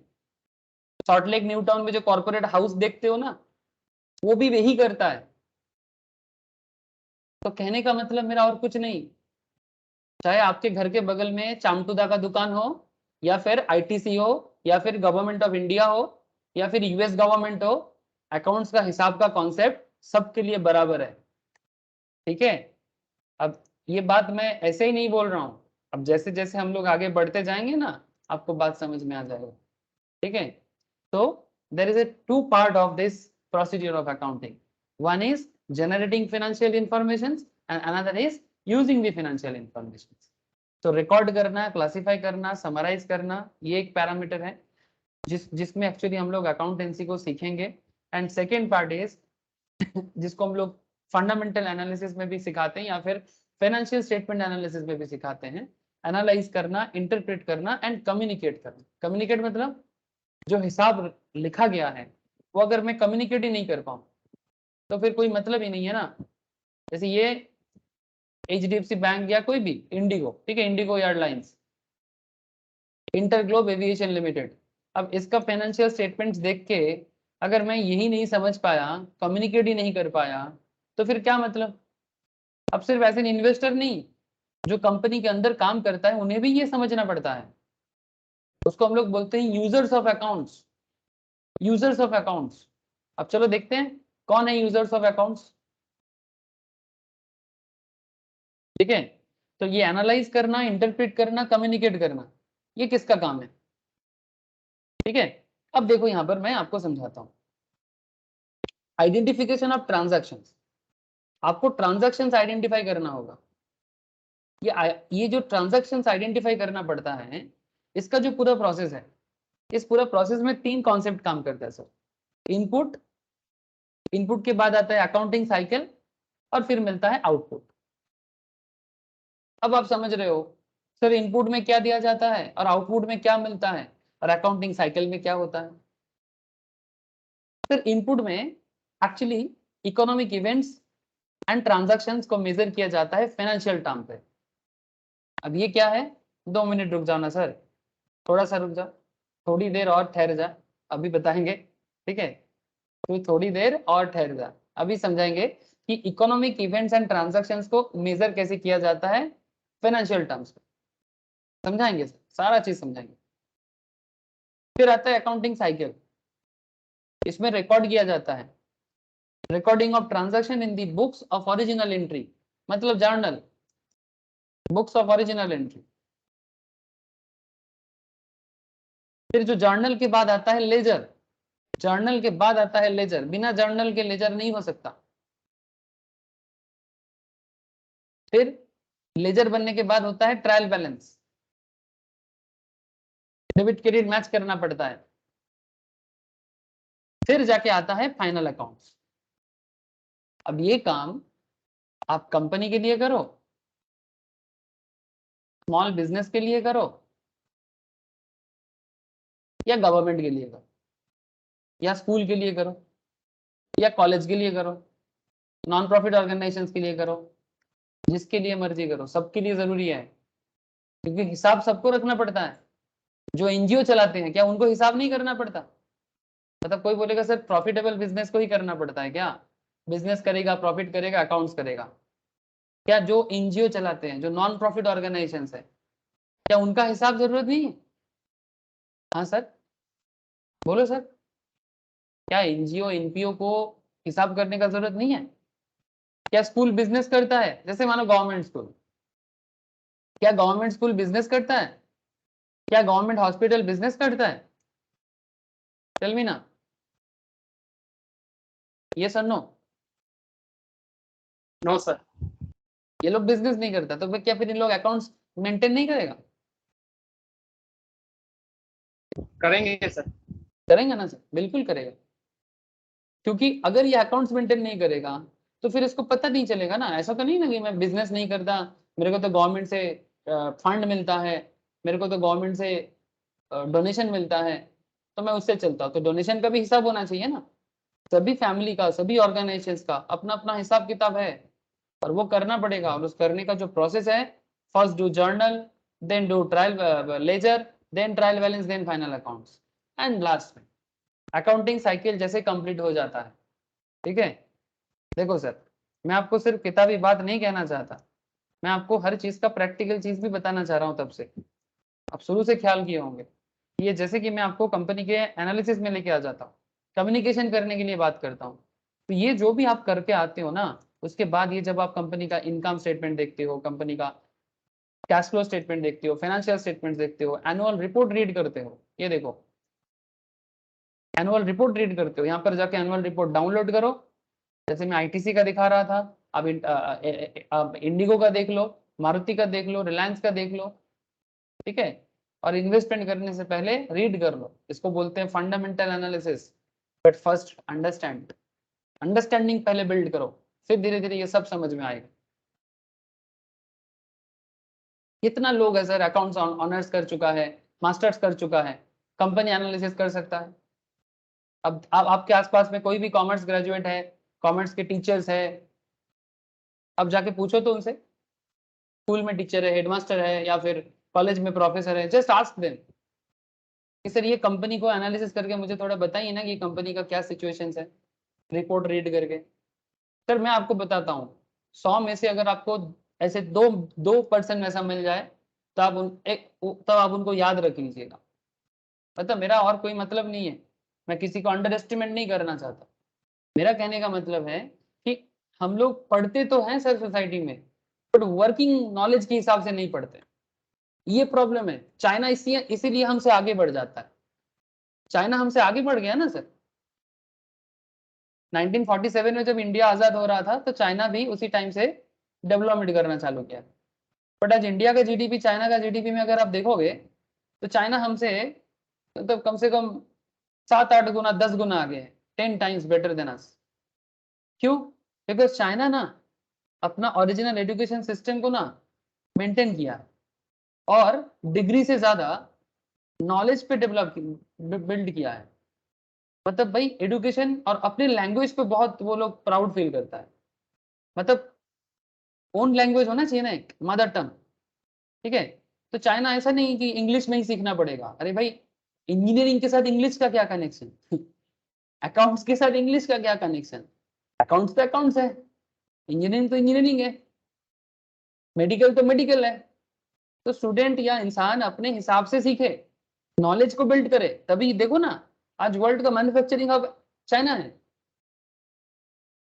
लेकिन हाँ, वो अलग बात, कुछ इंटरनेशनल पॉलिटिक्स चल रहा है, चाइना का अहंकार बढ़ गया है, इन्वेजन का मेंटेलिटी बना के रखा है, दैट्स अ डिफरेंट पार्ट। पैसा ज्यादा होने हो रहा है, पावर बढ़ रहा है, वो अलग चीज है। लेकिन पावर बड़ा है ना, तो चाइना क्यों डेवलप कर पाए, इंडिया क्यों नहीं कर पाए? मेन प्रॉब्लम एजुकेशन में है, ये जो सीखने का तरीका में। हम लोग सीखना ही नहीं चाहते, सिर्फ रट्टू तोता की तरह रटते हैं, एग्जाम में जाके उल्टी कर देते हैं और फिर सोचते हैं कि मुझे जॉब क्यों नहीं मिल रहा है, मैं बिजनेस क्यों नहीं कर पा रहा हूँ, मेरे अंदर एंटरप्रेन्योरशिप स्किल क्यों नहीं डेवलप हो रहा है। गवर्नमेंट जरूर कुछ नहीं कर रहा है, अरे गवर्नमेंट कैसे करेगा, यूथ उनको बाध्य काहे कर रहा है। गवर्नमेंट अगर गलत कर रहा है तो यूथ को बताना चाहिए ना, यूथ को यूनाइटेड होकर बताना चाहिए कि हमें ऐसा नहीं चाहिए, हमें 60,000 का दक्षिणा नहीं चाहिए ये जो क्लब में पूजा के लिए देता है, हमें एजुकेशन चाहिए प्रॉपर, हमें प्रॉपर एनवायरनमेंट चाहिए, हमें बिजनेस एनवायरनमेंट चाहिए, काम सीखने का मौका चाहिए, हमें वो दो। हमें ना ये भिक्षा नहीं चाहिए 60,000 का क्लब का ये दुर्गा पूजा करने के लिए, अरे पूजा करने के लिए मन होना चाहिए, चांदा थोड़ी होना चाहिए। अब मैं आपको वही समझाना चाहता हूँ कि ये एजुकेशन सिस्टम ना पूरा खराब होके रखा है, पढ़ते हैं डिग्री लेते हैं बट उसका यूज नहीं कर पाते। ये आप लोगों का प्रॉब्लम नहीं बता रहा हूँ मैं इन जनरल बात कर रहा हूँ, डोंट टेक इट पर्सनली, हाँ प्लीज, मैं किसी को भी पर्सनली कुछ नहीं बोल रहा हूँ, मैं एक जनरल बात कर रहा हूँ, जो भी हम लोग आसपास में देखते हैं उसके हिसाब से बात कर रहा हूँ। तो कि कोई भी इस बात को ना पर्सनली मत लीजिए, ठीक है, ये मेरा स्पेशल रिक्वेस्ट है। मैं थोड़ा कभी कभी गुस्सा हो जाता हूँ मन ही मन में, but don't take it otherwise. अच्छा अच्छा, कम्युनिकेटिंग इंफॉर्मेशन टू यूजर्स, अब अकाउंटेंसी करके क्या काम मिलेगा, कौन यूज करेगा इसको। तो तब से स्टॉक मार्केट चिल्लाया, क्या क्या सिर्फ स्टॉक मार्केट वाले लोग करेगा, अरे देखो स्टॉक मार्केट को साइड कर देते हैं, छोड़ो। मानता हूँ मेरा फेवरेट टॉपिक है, आप लोग हर क्लास में देखते रहते हो, और ऐसे मैं जबरदस्ती नहीं बोलता हूँ स्टॉक मार्केट का बात, क्योंकि वहां पर बात होता है स्टॉक मार्केट का तो मैं थोड़ा ज्यादा बोल देता हूँ। इंटरनल यूजर्स पे आ जाओ, जो अकाउंट्स हमने बनाया, जो अकाउंट्स हमने डेवलप किया, उसको सबसे पहले तो इंटरनल लोग देखेगा, जैसे कि बोर्ड ऑफ डायरेक्टर्स, जैसे कि बिजनेस पार्टनर्स, जैसे कि मैनेजमेंट में जो है, जैसे कि ऑफिसर्स जो है कंपनी का, वो सबसे पहले चेक करेगा, क्योंकि बिजनेस का अकाउंट्स पहले कंपनी का या बिजनेस का इंटरनल यूजर्स का जिम्मेदारी है। It is their responsibility to maintain proper accounts, to maintain proper हिसाब। उसके बाद एक्सटर्नल उसको देखेगा, बिकॉज इंटरनल पार्टी ही तो बिल्ड करेगा, एक्सटर्नल पार्टी थोड़ी ना बिल्ड करेगा। एक्सटर्नल पार्टी में कौन आता है, जो स्टॉक मार्केट में इन्वेस्ट करता है या कंपनी में इन्वेस्ट करता है, जो लोन प्रोवाइड करते हैं जिसको हम लोग लेंडर कहते हैं, बैंक हो, एनबीएफसी हो, नॉन बैंकिंग फाइनेंस कंपनीज, जो बैंक नहीं है बट लोन देता है। जो सप्लायर है, सप्लायर मतलब जिनका रॉ मटेरियल यूज करके आप अपना बिजनेस बनाओगे, वो क्रेडिट में आपको रॉ मटेरियल प्रोवाइड करेगा, बट क्रेडिट देने से पहले आपको कॉन्फिडेंस दिखाना होगा ना, भाई मेरा बिजनेस देखो काफी कॉन्फिडेंस में बिजनेस कर रहे हैं, प्रॉफिट भी होता है, टाइम पे पेमेंट भी होता है, तो क्रेडिट भी दे दीजिएगा। तो सप्लायर भी ना आपका अकाउंटिंग इंफॉर्मेशन देख के आपके साथ जोड़ने में मतलब रेडी हो जाएगा।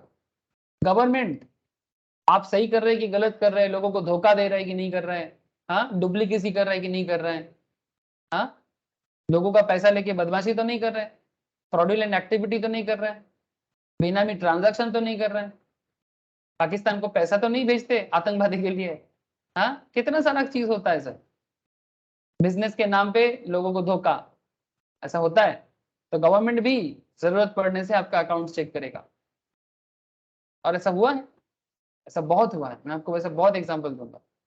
एजेंसीज, गवर्नमेंट एजेंसीज, मतलब गवर्नमेंट एजेंसीज, जैसे कि सीबीआई, जैसे कि सेबी, जैसे कि सीसीआई कंपटीशन कमीशन, जैसे कि RBI, they all act as a government agencies.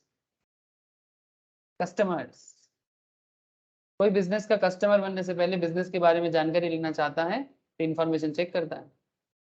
जैसे देखो आउटसाइडर के बारे में तो मैं बार बार बात करता रहता हूँ, अब इंटरनल मैटर में जैसे देखो ये आईटीसी का बैलेंस शीट है 2021 का 31 मार्च का, लास्ट ईयर का। इस इंफॉर्मेशन के नीचे किन लोगों का साइन है देखो तो एक बार, किसका इंफॉर्मेशन मेंशन किया गया है, just look at it.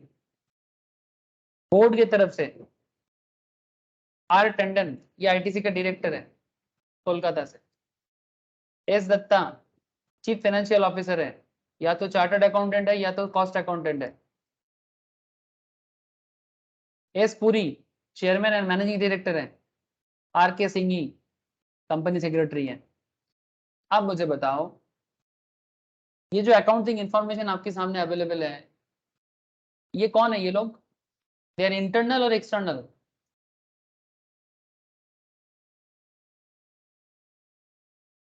Internal. They are internal sir. ये जो हिसाब है, ये हिसाब इनके लिए बहुत जरूरी है। क्यों? अरे सर, जो कंपनी का चेयरमैन है, जो कंपनी का मैनेजिंग डायरेक्टर है, जो कंपनी का नॉर्मल डायरेक्टर है, इनका काम है बिजनेस को आगे लेके जाना। अगर बिजनेस का लायबिलिटी बढ़ता है, अगर बिजनेस का लोन बढ़ता है, उसको कम कैसे करना है, अगर बिजनेस में प्रोजेक्ट और प्रोजेक्ट इंप्रूवमेंट चाहिए तो कहाँ से लोन मिलेगा, ये सारा मैटर इन्हीं को तो देखना पड़ता है। बिजनेस कौन चलाता है? Promoter, director, financial officers, chartered accountant, cost accountant company का, कंपनी सेक्रेटरी जो लीगल मैटर देखता है, इन्हीं को तो देखना है। CS का रोल प्ले भी बहुत होता है। अगर किसी भी लीगलिटी होता है, अगर कहीं पर भी कुछ कंप्लायंस में प्रॉब्लम क्रिएट होता है तो CS इसमें जिम्मेदार है, CS रिस्पॉन्सिबल है।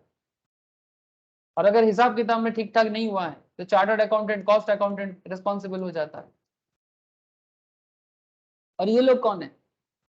ये लोग कौन है? They are also chartered accountant, जैसे SRBCN company LLP, limited liability partnership. इसका एक लॉ होता है, मैं आपको पढ़ाऊंगा, LLP एक्ट 2008। पार्टनरशिप जैसे होता है वैसा ही बिजनेस लॉ का पार्ट है। अब लिमिटेड लाइबिलिटी पार्टनरशिप क्या है यहाँ पर? ये बेसिकली चार्टर्ड फर्म है, बट कौन है? कंपनी का अंदर का है कि बाहर का? They are non external users. इनको एक्सटर्नल यूजर नहीं कहते सर, इनको एक्सटर्नल यूज नहीं बोलते। ये बेसिकली कंपनी इनको एंगेज करता है। They are called auditor, they are auditor, statutory auditor.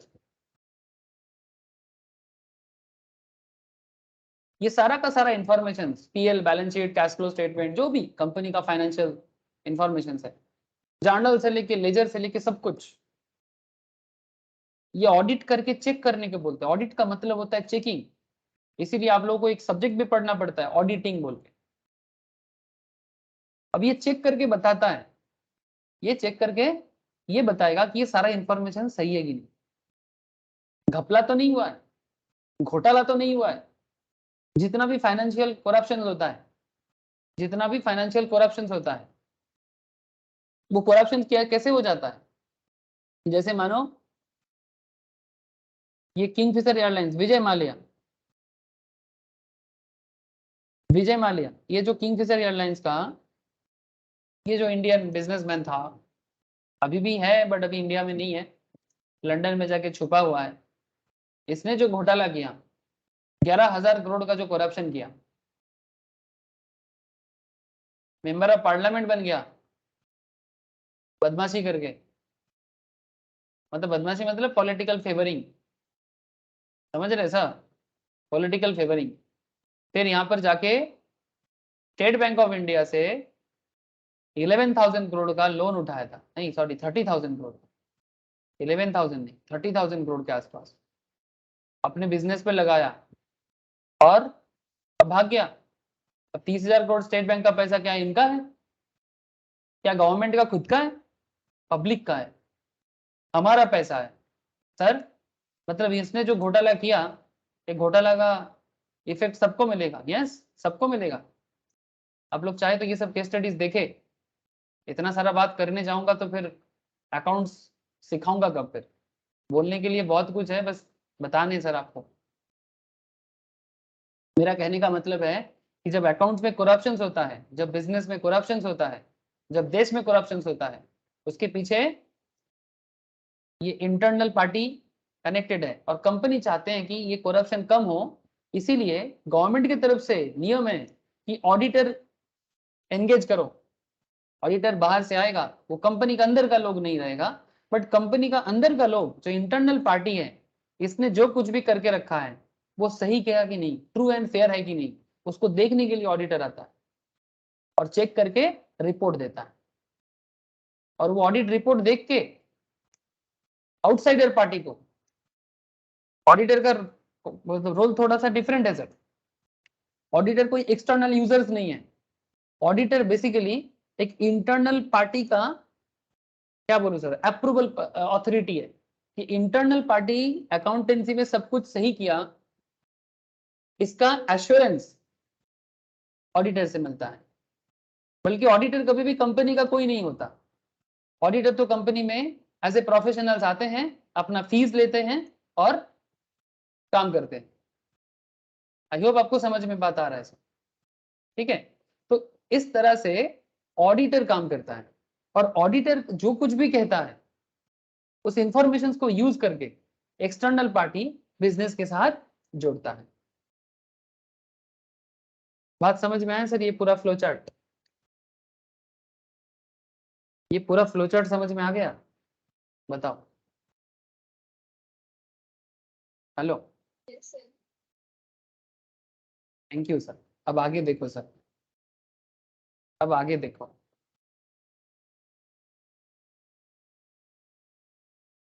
अब हम लोग स्टार्ट करेंगे, अकाउंटेंसी सीखेंगे। ठीक है, अब अकाउंटेंसी सीखेंगे। तो ये सर मैं आपको मीनिंग एंड स्कोप के बारे में बात कर रहा था। आई होप आपको समझ में आया। ठीक है, बस यहाँ पर एक नॉर्मल बिजनेस का एक हिसाब देखो। ट्रांजैक्शंस क्या है, इवेंट क्या है, सब वेरी इंपॉर्टेंट पार्ट। अगर बिजनेस को अंडरस्टैंडिंग करना है तो आपको ट्रांजैक्शंस एंड इवेंट्स को भी आइडेंटिफाई करना होगा। ठीक है, देखो देखो एक्चुअली हमारे सोसाइटी में हर कोई मतलब अकाउंटेंसी या इकोनॉमिक एक्टिविटी करता है ना, क्योंकि इकोनॉमिक एक्टिविटी के बिना बिजनेस नहीं चलेगा। A salaried person gets salary and depends to buy provisions and clothing for children's educations, constructions of house, a sports class formed by a group of individuals, a business run by individual or group of individuals, a local authority like Calcutta Municipal Corporation, Delhi Development Authority, government, either central or state government, or all carrying some kind of economic activity. Not necessarily all the economic activities are run for any individual benefit. Such economic activities may create social benefit, that is benefit for the public at large. Anyway, the economic activities are performed through transactions and events. तो जो कुछ भी economic activity होता है इसके पीछे transactions होता है एज वेल एज इवेंट्स होता है। अब आपको ये बाइफरकेट करना सीखना चाहिए कि सर ट्रांजैक्शंस क्या होता है और इवेंट्स क्या होता है। Transaction is used to mean a business, performance of an act, an agreement, while event is used to mean a happening as a consequence of transactions and results. समझ में नहीं आया होगा सर, समझ में नहीं आया होगा। एग्जाम्पल देखें, समझ में पूरा आ जाएगा। मानो एक बिजनेस एग्जाम्पल लेते हैं। मानो आपने एक बिजनेस स्टार्ट किया। An individual invest 2 lakh rupees for running a stationary business. आपने 2 लाख रुपीज से एक स्टेशनरी बिजनेस स्टार्ट किया। कब? 1 जनवरी को। आपने कुछ गुड्स परचेज किया 1,15,000 का। आपने 1,47,000 का सेल भी किया जनवरी में। आपने रेंट भी दिया 5,000 करके, 5,000 rent, and find that still आपकी दुकान में, आपके शॉप में 15,000 का गुड्स पड़ा हुआ है। Individual performance and economic activity, he carries on a few transactions and encounter with some events. कुछ ट्रांजैक्शंस किया और कुछ इवेंट के साथ उनका पाला पड़ा। It is not logical. Is it not logical that he will want to know the result of his activity?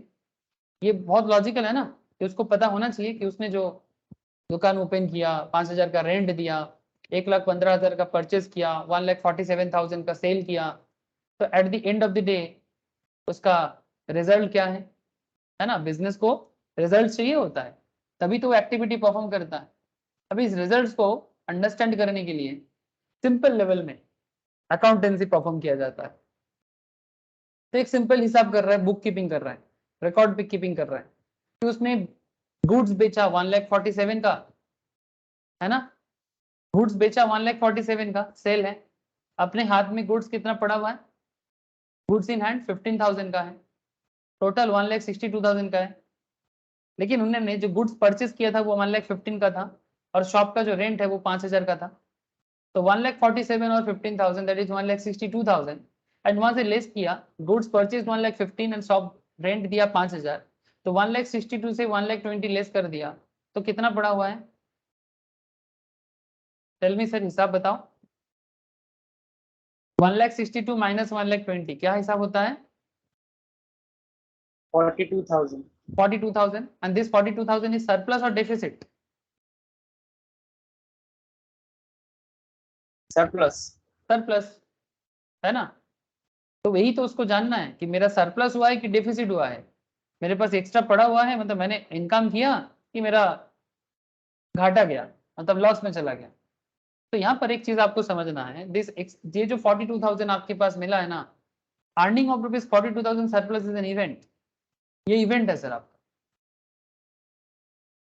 Also having the inventories, आपके हाथ में जो इन्वेंट्री है ना, जो स्टॉक पड़ा हुआ है, वो भी इवेंट है आपका।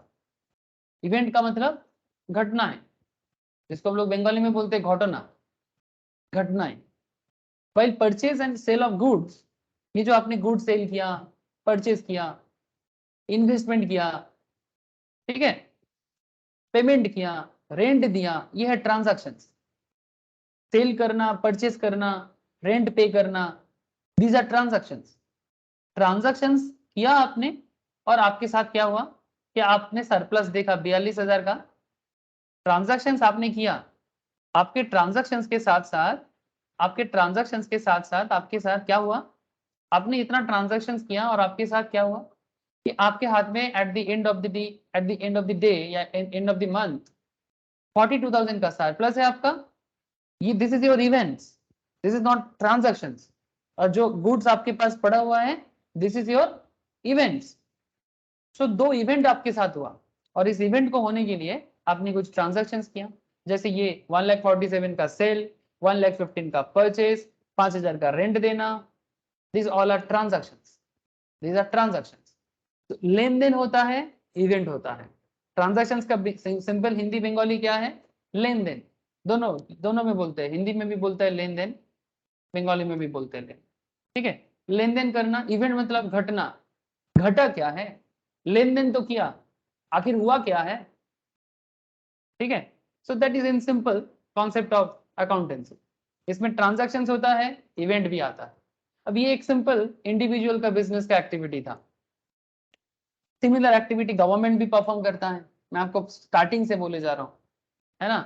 गवर्नमेंट भी परफॉर्म करता है। म्यूनिसिपल कॉर्पोरेशंस, म्यूनिसिपल कॉर्पोरेशंस कौन है? गवर्नमेंट एजेंसी है। उसको गवर्नमेंट की तरफ से 500 लाख का ग्रांट मिला है, भाई इलाका में काम करो। 500 लाख का ग्रांट मिला है, एरिया में काम करो। क्या करना है? एडल्ट को एजुकेशन दो, जिन लोग बच्चे लोग कॉलोनी में रहते हैं, बस्ती में रहते हैं, उनका एजुकेशन दो।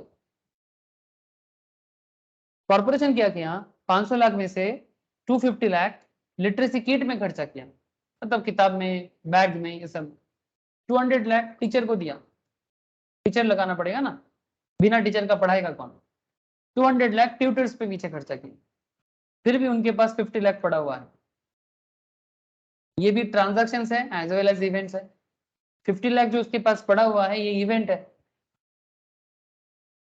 ठीक है। बाकी जो 250 लाख से जो लिटरेसी किट खरीदा, 200 लाख से जो ट्यूटर को पेमेंट किया, ये ट्रांजैक्शन है। सर समझ में आ रहा है? बेसिक बात कर रहा हूँ सर, एकदम बिल्कुल बेसिक बात कर रहा हूँ। अभी भी कोई एडवांस लेवल डिस्कशंस मैंने स्टार्ट नहीं किया, ये बेसिक का ही क्लास है, तो बेसिक बात ही करेंगे। सेंट्रल गवर्नमेंट टैक्स के थ्रू से पैसा रेज करता है, मैं ऑलरेडी समझाया आपको। एम्प्लॉय को सैलरी देता है, गवर्नमेंट लेवल में डेवलपमेंट में खर्चा करता है। उसके बाद गवर्नमेंट देखता है कि उसका इकोनॉमी डेफिसिट है कि सरप्लस इकोनॉमी है। Sir Indian economy currently surplus है कि डेफिसिट है? Sir Indian economy currently deficit economy है। अभी भी हम लोग का खर्चा ज्यादा है और इनकम कम है, ठीक है। सो इन सिंपल वर्ड्स, सबको अकाउंटेंसी करना है। Everybody wants to keep records of all transactions and events and to have adequate information about the economic activity as an aid to decision making. अगर अकाउंट्स है तो decision making रहेगा, accounts गायब तो decision making नहीं हो पाएगा। इसीलिए accountancy is very important for all of us, for all of us, ठीक है। अब इस कॉन्सेप्ट को समझने के लिए हम लोग अभी प्रैक्टिकल एरिया में धीरे धीरे पैर रखेंगे, ठीक है सर। थोड़ा स्टार्ट करें आज। फिर नेक्स्ट क्लास में धीरे धीरे और इसका डेप्थ को बढ़ाएंगे। सर आप लोग पेन पेपर लेके रेडी हो जाओ।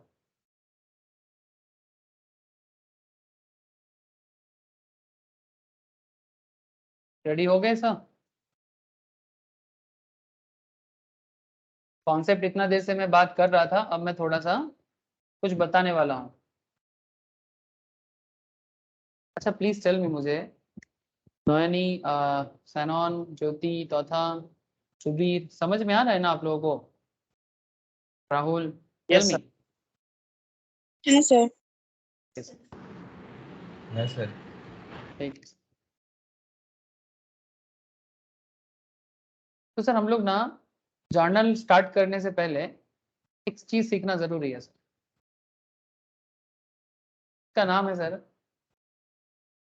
Accounting equation.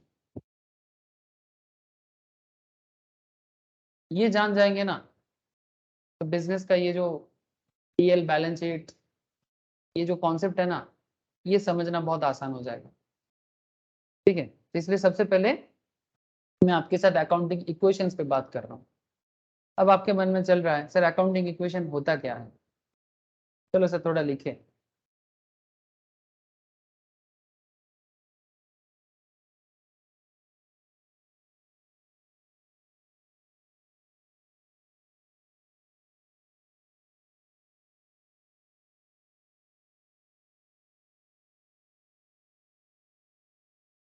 Accounting equation is a statement of equality between the resources and resources which finance the resources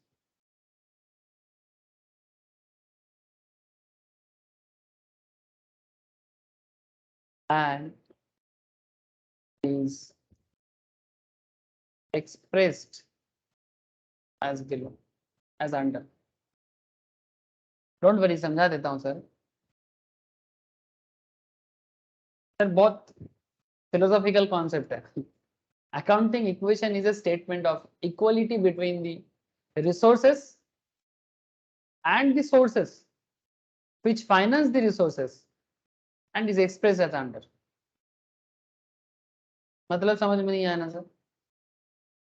accounts का जो इक्वेशंस बनता है ना सर, इसका जो केमिस्ट्री है, अकाउंट्स का जो केमिस्ट्री है उसमें एक इक्वलिटी मेंटेन होता है। एक होता है रिसोर्स कहाँ मिलेगा और उस रिसोर्स का सोर्स कहाँ है, और उस रिसोर्स को फाइनेंस करना पड़ता है। फाइनेंस मतलब जुगाड़ करना पड़ता है। फाइनेंस का मतलब होता है जुगाड़ लगाना। तो इन सिंपल एक इक्वेशन बनता है स्टार्टिंग में, थोड़ा रुक जाओ अभी समझ में आ जाएगा। रिसोर्स का मतलब क्या होता है? वेल्थ, संपद, है ना? वेल्थ जिसके बिना बिजनेस आधा अधूरा है। इन सिंपल अगर मैं बहुत एग्जांपल दिया आपको, जैसे मानो आईटीसी।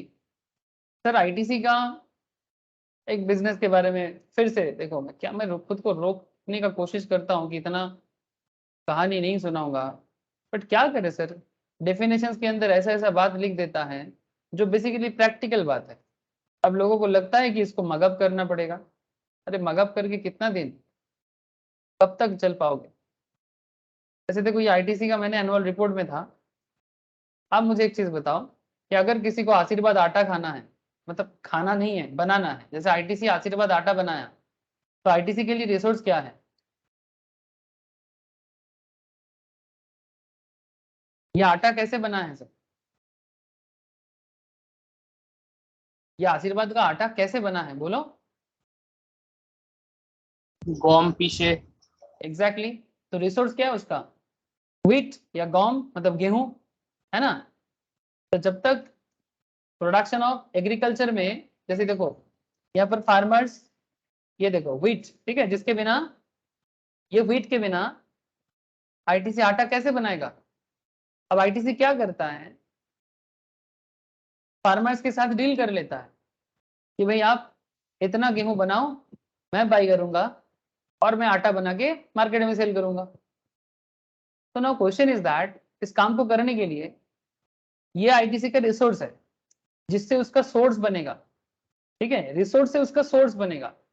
लेकिन इतना बड़ा रिसोर्स को बनाने के लिए पैसा चाहिए, है ना, इतना सारा आटा बनाने के लिए मशीन चाहिए, है ना, इतना सारा आटा बनाने के लिए व्हीट चाहिए, फार्मर्स को पेमेंट देना पड़ता है, तो आईटीसी को भी लोन लेना पड़ता है, फाइनेंस करना पड़ता है ना, रिसोर्स को जुगाड़ लगाने के लिए फाइनेंस करना पड़ता है, करना पड़ता है कि नहीं करना पड़ता। मानो कि कल आपको ही एक आटा चाकी बनाना है, तो आप बोलते हो कि मैं फार्मर्स के साथ जाके डील करता हूँ, फार्मर्स को जाके मैं ये बोलता हूँ कि भाई आप आटा गेहूं दो मुझे, मैं आपको पेमेंट करूंगा। तो वो आपका बात कैसे मानेगा, आपको जाके उसको थोड़ा एडवांस करना पड़ेगा।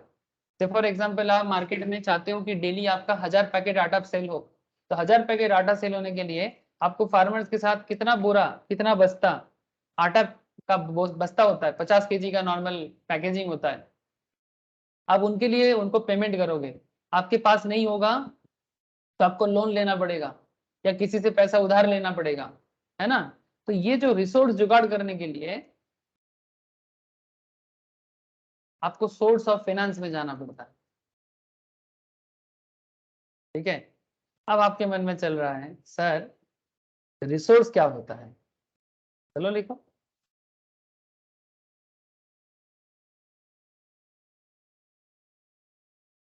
Resource means the assets. अब आप बोलोगे सर एसेट्स, सर एसेट भी दो तरह का होता है ना, आप लोग जानते हो हर बिजनेस में होता है। कितना तरह का एसेट होता है, बहुत लोगों को पता है, tell me. Sir, fixed asset and non-current asset. Non-current asset and current asset. Sir हम लोग एकदम इनिशियल स्टेज में हैं, मैं फिक्स एसेट्स या करंट या नॉन करंट में नहीं जाऊंगा। मैं आपको सबसे पहले एक्चुअली रिसोर्स लेवल से जो एसेट्स का कॉन्सेप्ट है, टेंजिबल एंड इंटेंजिबल, मतलब एकदम ये एकदम स्टार्टिंग पॉइंट है सर, ठीक है। इसके बाद टेंजिबल में फिक्स होता है, करंट होता है, ठीक है, वो उसमें उसके बाद जाएंगे सर, बट ठीक है स्टार्टिंग पार्ट तो टेंजिबल इंटेंजिबल्स है। Subir you are right, you are not wrong, but question is from the very basic level, ठीक है। रिसोर्स मींस द एसेट, और एसेट दो तरह का होता है, tangible as well as intangible. अब टेंजिबल के एग्जांपल में क्या आ सकता है, बोलो, जानते हो। लैंड होगा, बिल्डिंग होगा, प्लांट एंड मशीनरी होगा, फर्नीचर होगा, यस ना।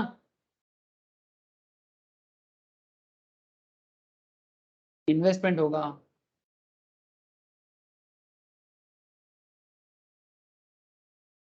स्टॉक होगा, डेटर होगा, थोड़ा लिख लो मेरे यहाँ पर नीचे और जगह नहीं है, बैंक होगा मतलब बैंक बैलेंस, कैश बैलेंस, ये सब कुछ टेंजिबल्स है। इंटेंजिबल्स क्या है, इंटेंजिबल्स में क्या आएगा सर,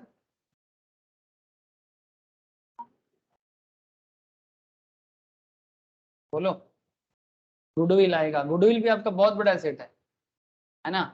जिस दिन बिजनेस का गुडविल गिर जाता है उस दिन बिजनेस का सेल गिर जाता है। जैसे आज के डेट में अगर मैं आपको बोलूं कि जाओ एम्बेसडर खरीद के लाओ, लाओगे। एंटिक के लिए नहीं बोल रहा हूँ, डे टू डे यूज के लिए। क्या डे टू डे यूज के लिए ये वाला कार आप लोगों को पसंद है आज के डेट में, किसी को पसंद है। फॉर डेली यूज अगर आपको बोलूं कि आप अपने घर के लिए एम्बेसडर खरीदो तो क्या आप परचेज करोगे सर, टेल मी। अरे बोलो ना, घर पे एंटिक सजाने के लिए नहीं बोल रहा हूँ। आप बोलोगे कि 8 लाख में एम्बेसडर खरीदने से अच्छा है 8 लाख में मेरा कोई अच्छा 4 व्हीलर दूसरा मतलब सुजुकी का या फिर टाटा का आ जाएगा। क्या मैं सही बोल रहा हूँ कि नहीं? एम्बेसडर अच्छा गाड़ी है, लेकिन क्या 1990s में अगर किसी को बोलते हैं तो एम्बेसडर के लिए हाँ बोल देता, कि हाँ हाँ मुझे एम्बेसडर लेना है। लेकिन 2022 में अभी जो इसका जो टेक्नोलॉजी है, क्या वो गुडविल है इसका करेंट मार्केट में?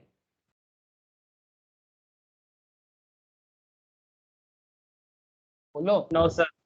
नहीं है ना, तो गुडविल नहीं है, इसीलिए तो सेल भी नहीं है, इसीलिए कंपनी बंद भी हो गया। एक फ्रेंच कंपनी अभी इसको परचेज किया है, अब देखो क्या होता है, न्यू प्रोडक्शन कर सकता है, बोल रहे हैं कि टेक्नोलॉजी को मतलब मॉडर्नाइज करेगा एम्बेसडर। तो गुडविल, पेटेंट, ट्रेडमार्क, सब लोगो वगैरह होता है ना, कॉपीराइट, कॉपीराइट जैसे कि मूवीज का कॉपीराइट होता है, किताब का कॉपीराइट होता है ना। अगर आप अच्छा मूवी बनाते हो और वो मूवी अगर आप मार्केट में सेल करना चाहते हो तो उसका कॉपीराइट परचेस करना पड़ता है। जैसे रिसेंटली एक मूवी का कॉपीराइट कितना हुआ, ये इसका कॉपीराइट वैल्यू आया है, एक आमिर खान का एक मूवी आया ना, उतना चला नहीं, क्या नाम है मूवी का? लाल सिंह चड्ढा। लाल सिंह चड्ढा बोल के एक मूवी आया है आमिर खान का, वो कुछ हड़ताल चल रहा है आमिर खान के अगेंस्ट में आजकल, पॉलिटिकल प्रॉब्लम है, ठीक है, क्योंकि वो भी कुछ अलग फलग बोल देता है, ठीक है। तो इसका मूवी चला नहीं सर ये वाला, तो इंडिया में तो बहुत ही खराब चला है। लेकिन अभी ये मूवी, इसका बजट था 180 करोड़ का, अभी तक 100 करोड़ भी नहीं आया इसका, 59 60 करोड़ का आया है। और कहा जा रहा है कि ये मूवी अभी ऑनलाइन प्लेटफॉर्म, ओटीटी प्लेटफॉर्म में रिलीज करेगा, ठीक है, नेटफ्लिक्स या कहीं पर भी देगा। तो अगर रिलीज करने के लिए वो नेटफ्लिक्स को क्या करना पड़ेगा, नेटफ्लिक्स को क्या करना पड़ेगा, खरीदना पड़ेगा सर, ठीक है। कॉपीराइट,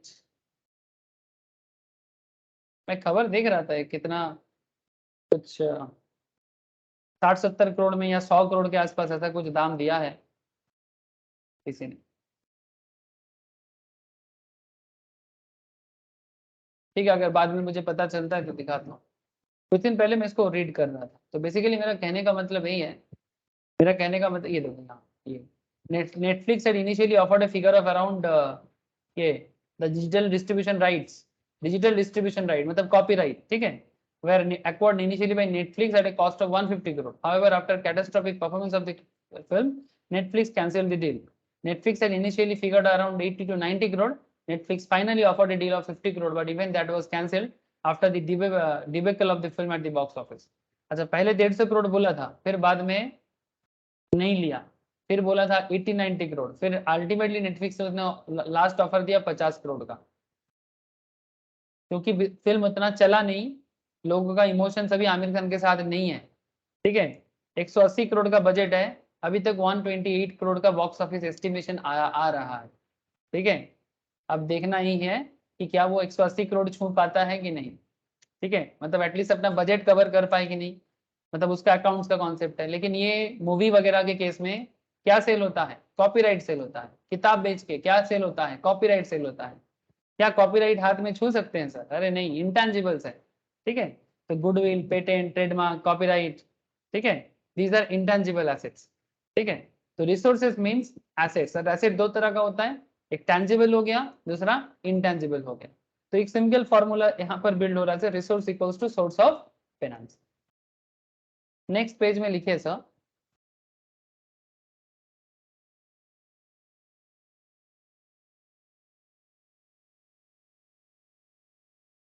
सोर्स ऑफ फाइनेंस का मतलब क्या है? सोर्स ऑफ फाइनेंस मतलब इक्विटीज। ये जो हम लोग स्टॉक मार्केट में भी बात कर रहे थे ना, इक्विटीज, लाइबिलिटीज, हाँ, बैलेंस शीट में जाओ, है ना, यहाँ पर आप देखोगे, ये देखो total liabilities and total equities, ठीक है। इक्विटी मतलब बेसिकली शेयर होल्डिंग के बारे में बात करता है। तो सोर्स ऑफ फाइनेंस मींस बोलता है equity, source of finance equities, source of finance means equities. इसका क्या मतलब?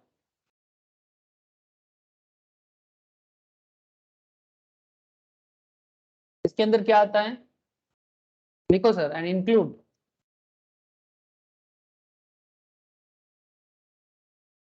internal source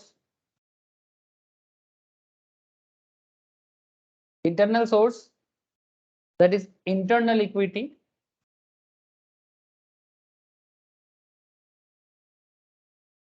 इंटरनल इक्विटी का मतलब any idea sir?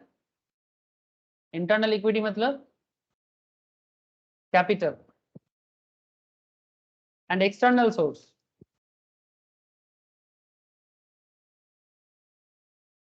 External source का मतलब इसको एक्सटर्नल इक्विटी भी बोल सकते हो आप, मतलब बाहर का पैसा, अंदर का पैसा नहीं। जिससे पैसा लेते हो उनको इंटरेस्ट के साथ रीपे करना पड़ेगा, और जो इक्विटी कैपिटल होता है उनको रीपे अगर ना भी करते हो तो भी चलेगा। तो एक्सटर्नल सोर्सेस मतलब एक्सटर्नल इक्विटी, इसका मतलब basically liability.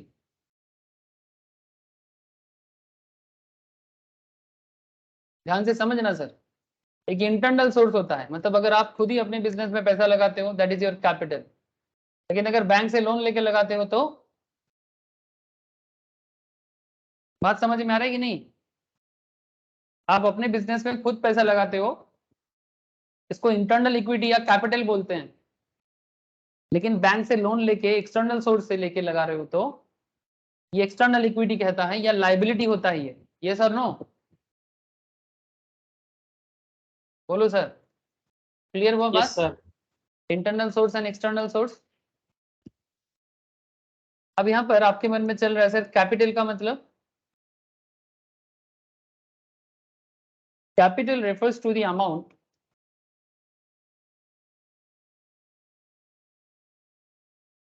amount invested in an enterprise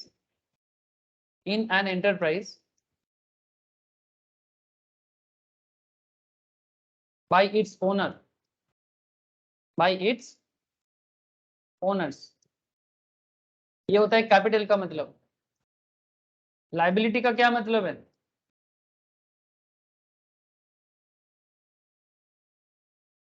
liability का क्या मतलब है? Liability are the financial obligation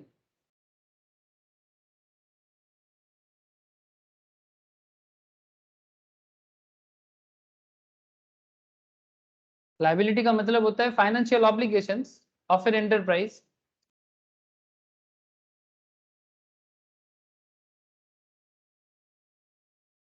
other than owners fund. मतलब ओनर का खुद का पैसा को छोड़ के बाकी जो पैसा वो मार्केट से ले रहा है ना सर, स्टॉक मार्केट का पैसा वो सर इक्विटी है, वो पब्लिक का पैसा है, वो इक्विटी है, वो ओनर का खुद का ही होता है। लेकिन जो लोन होता है बेसिकली वो लायबिलिटी है। मैं आगे आगे इसका डिस्कशन आगे करूंगा। ये फॉर्मूला से ये जो दोनों चीज हम लोग, तीन चार चीज हम लोग लिखे, इससे कुछ मतलब निकल के आता है सर। अकाउंटिंग इक्वेशन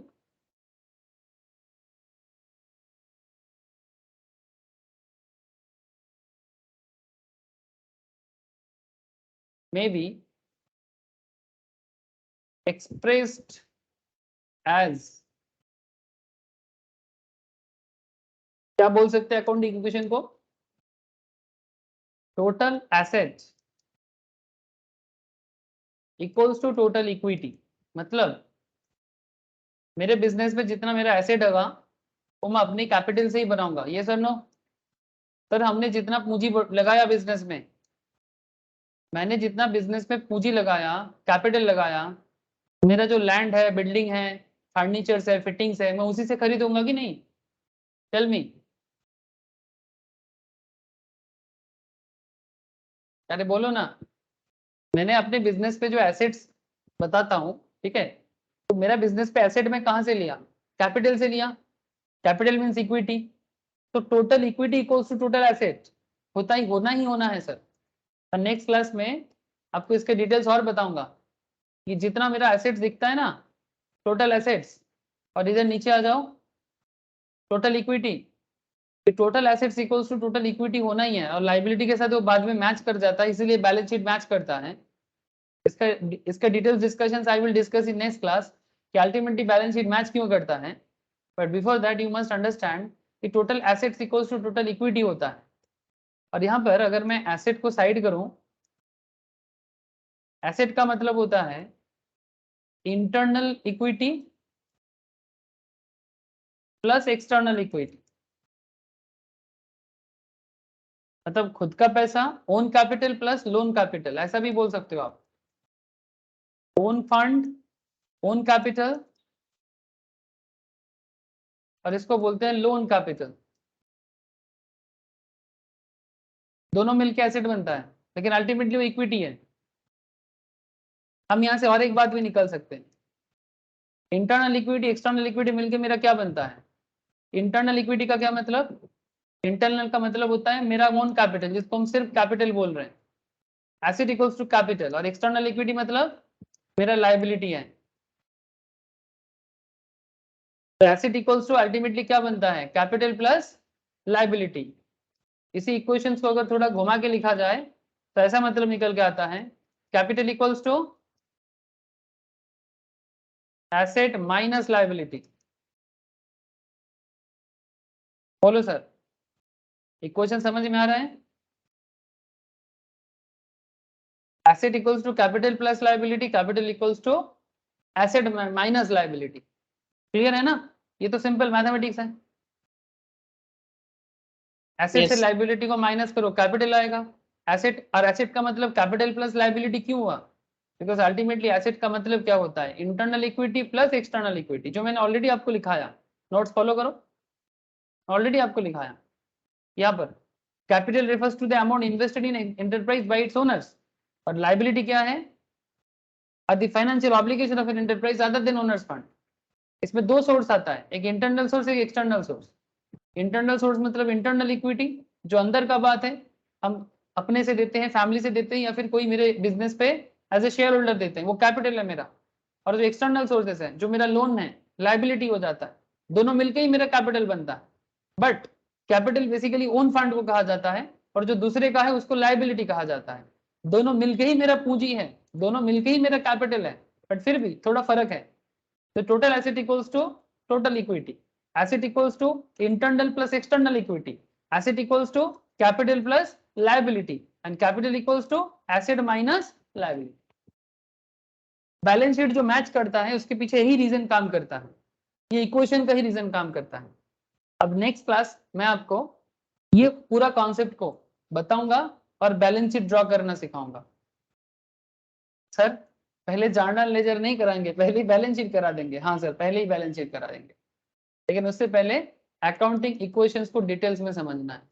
ये तो बस आज मैंने आपको अकाउंटिंग इक्वेशंस का डेमो दिया बेसिकली। अभी इक्वेशन एग्जैक्टली काम कैसे करते हैं नेक्स्ट क्लास में प्रैक्टिकल एग्जांपल कर, ठीक है। ओके सर, बोलो। नयनी, तनोन, ज्योति, तौथा, सुबीर, क्लियर हुआ बात, बोलो sir. Yes, sir. Yes, sir.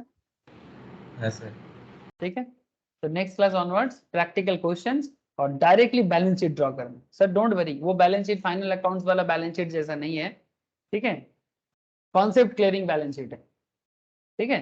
Normally हम लोग क्या सोचते हैं, ट्रेडिंग करेंगे, पीएल करेंगे, फिर बैलेंस शीट करेंगे, ऐसे ही सोचते हैं ना, ऐसा ही सोचेंगे।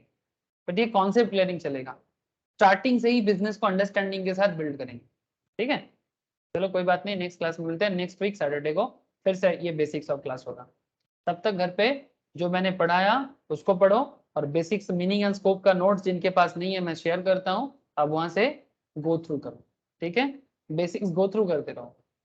Next class onward journal entry start हो जाएगा, और जर्नल का लेवल देखेंगे सर, ठीक है। जर्नल का लेवल देखेंगे डेबिट क्रेडिट टेस्ट होगा, किसका डेबिट में कितना नॉलेज है और किसका क्रेडिट में कितना नॉलेज है, ठीक है। डोंट वरी, बहुत मजा आने वाला है सर। चलो बाय फिर, टाटा। हाँ, Thank you, sir. Thank Thank you. you, sir. Okay sir, thank you. Bye, sir. Okay sir, bye. Sir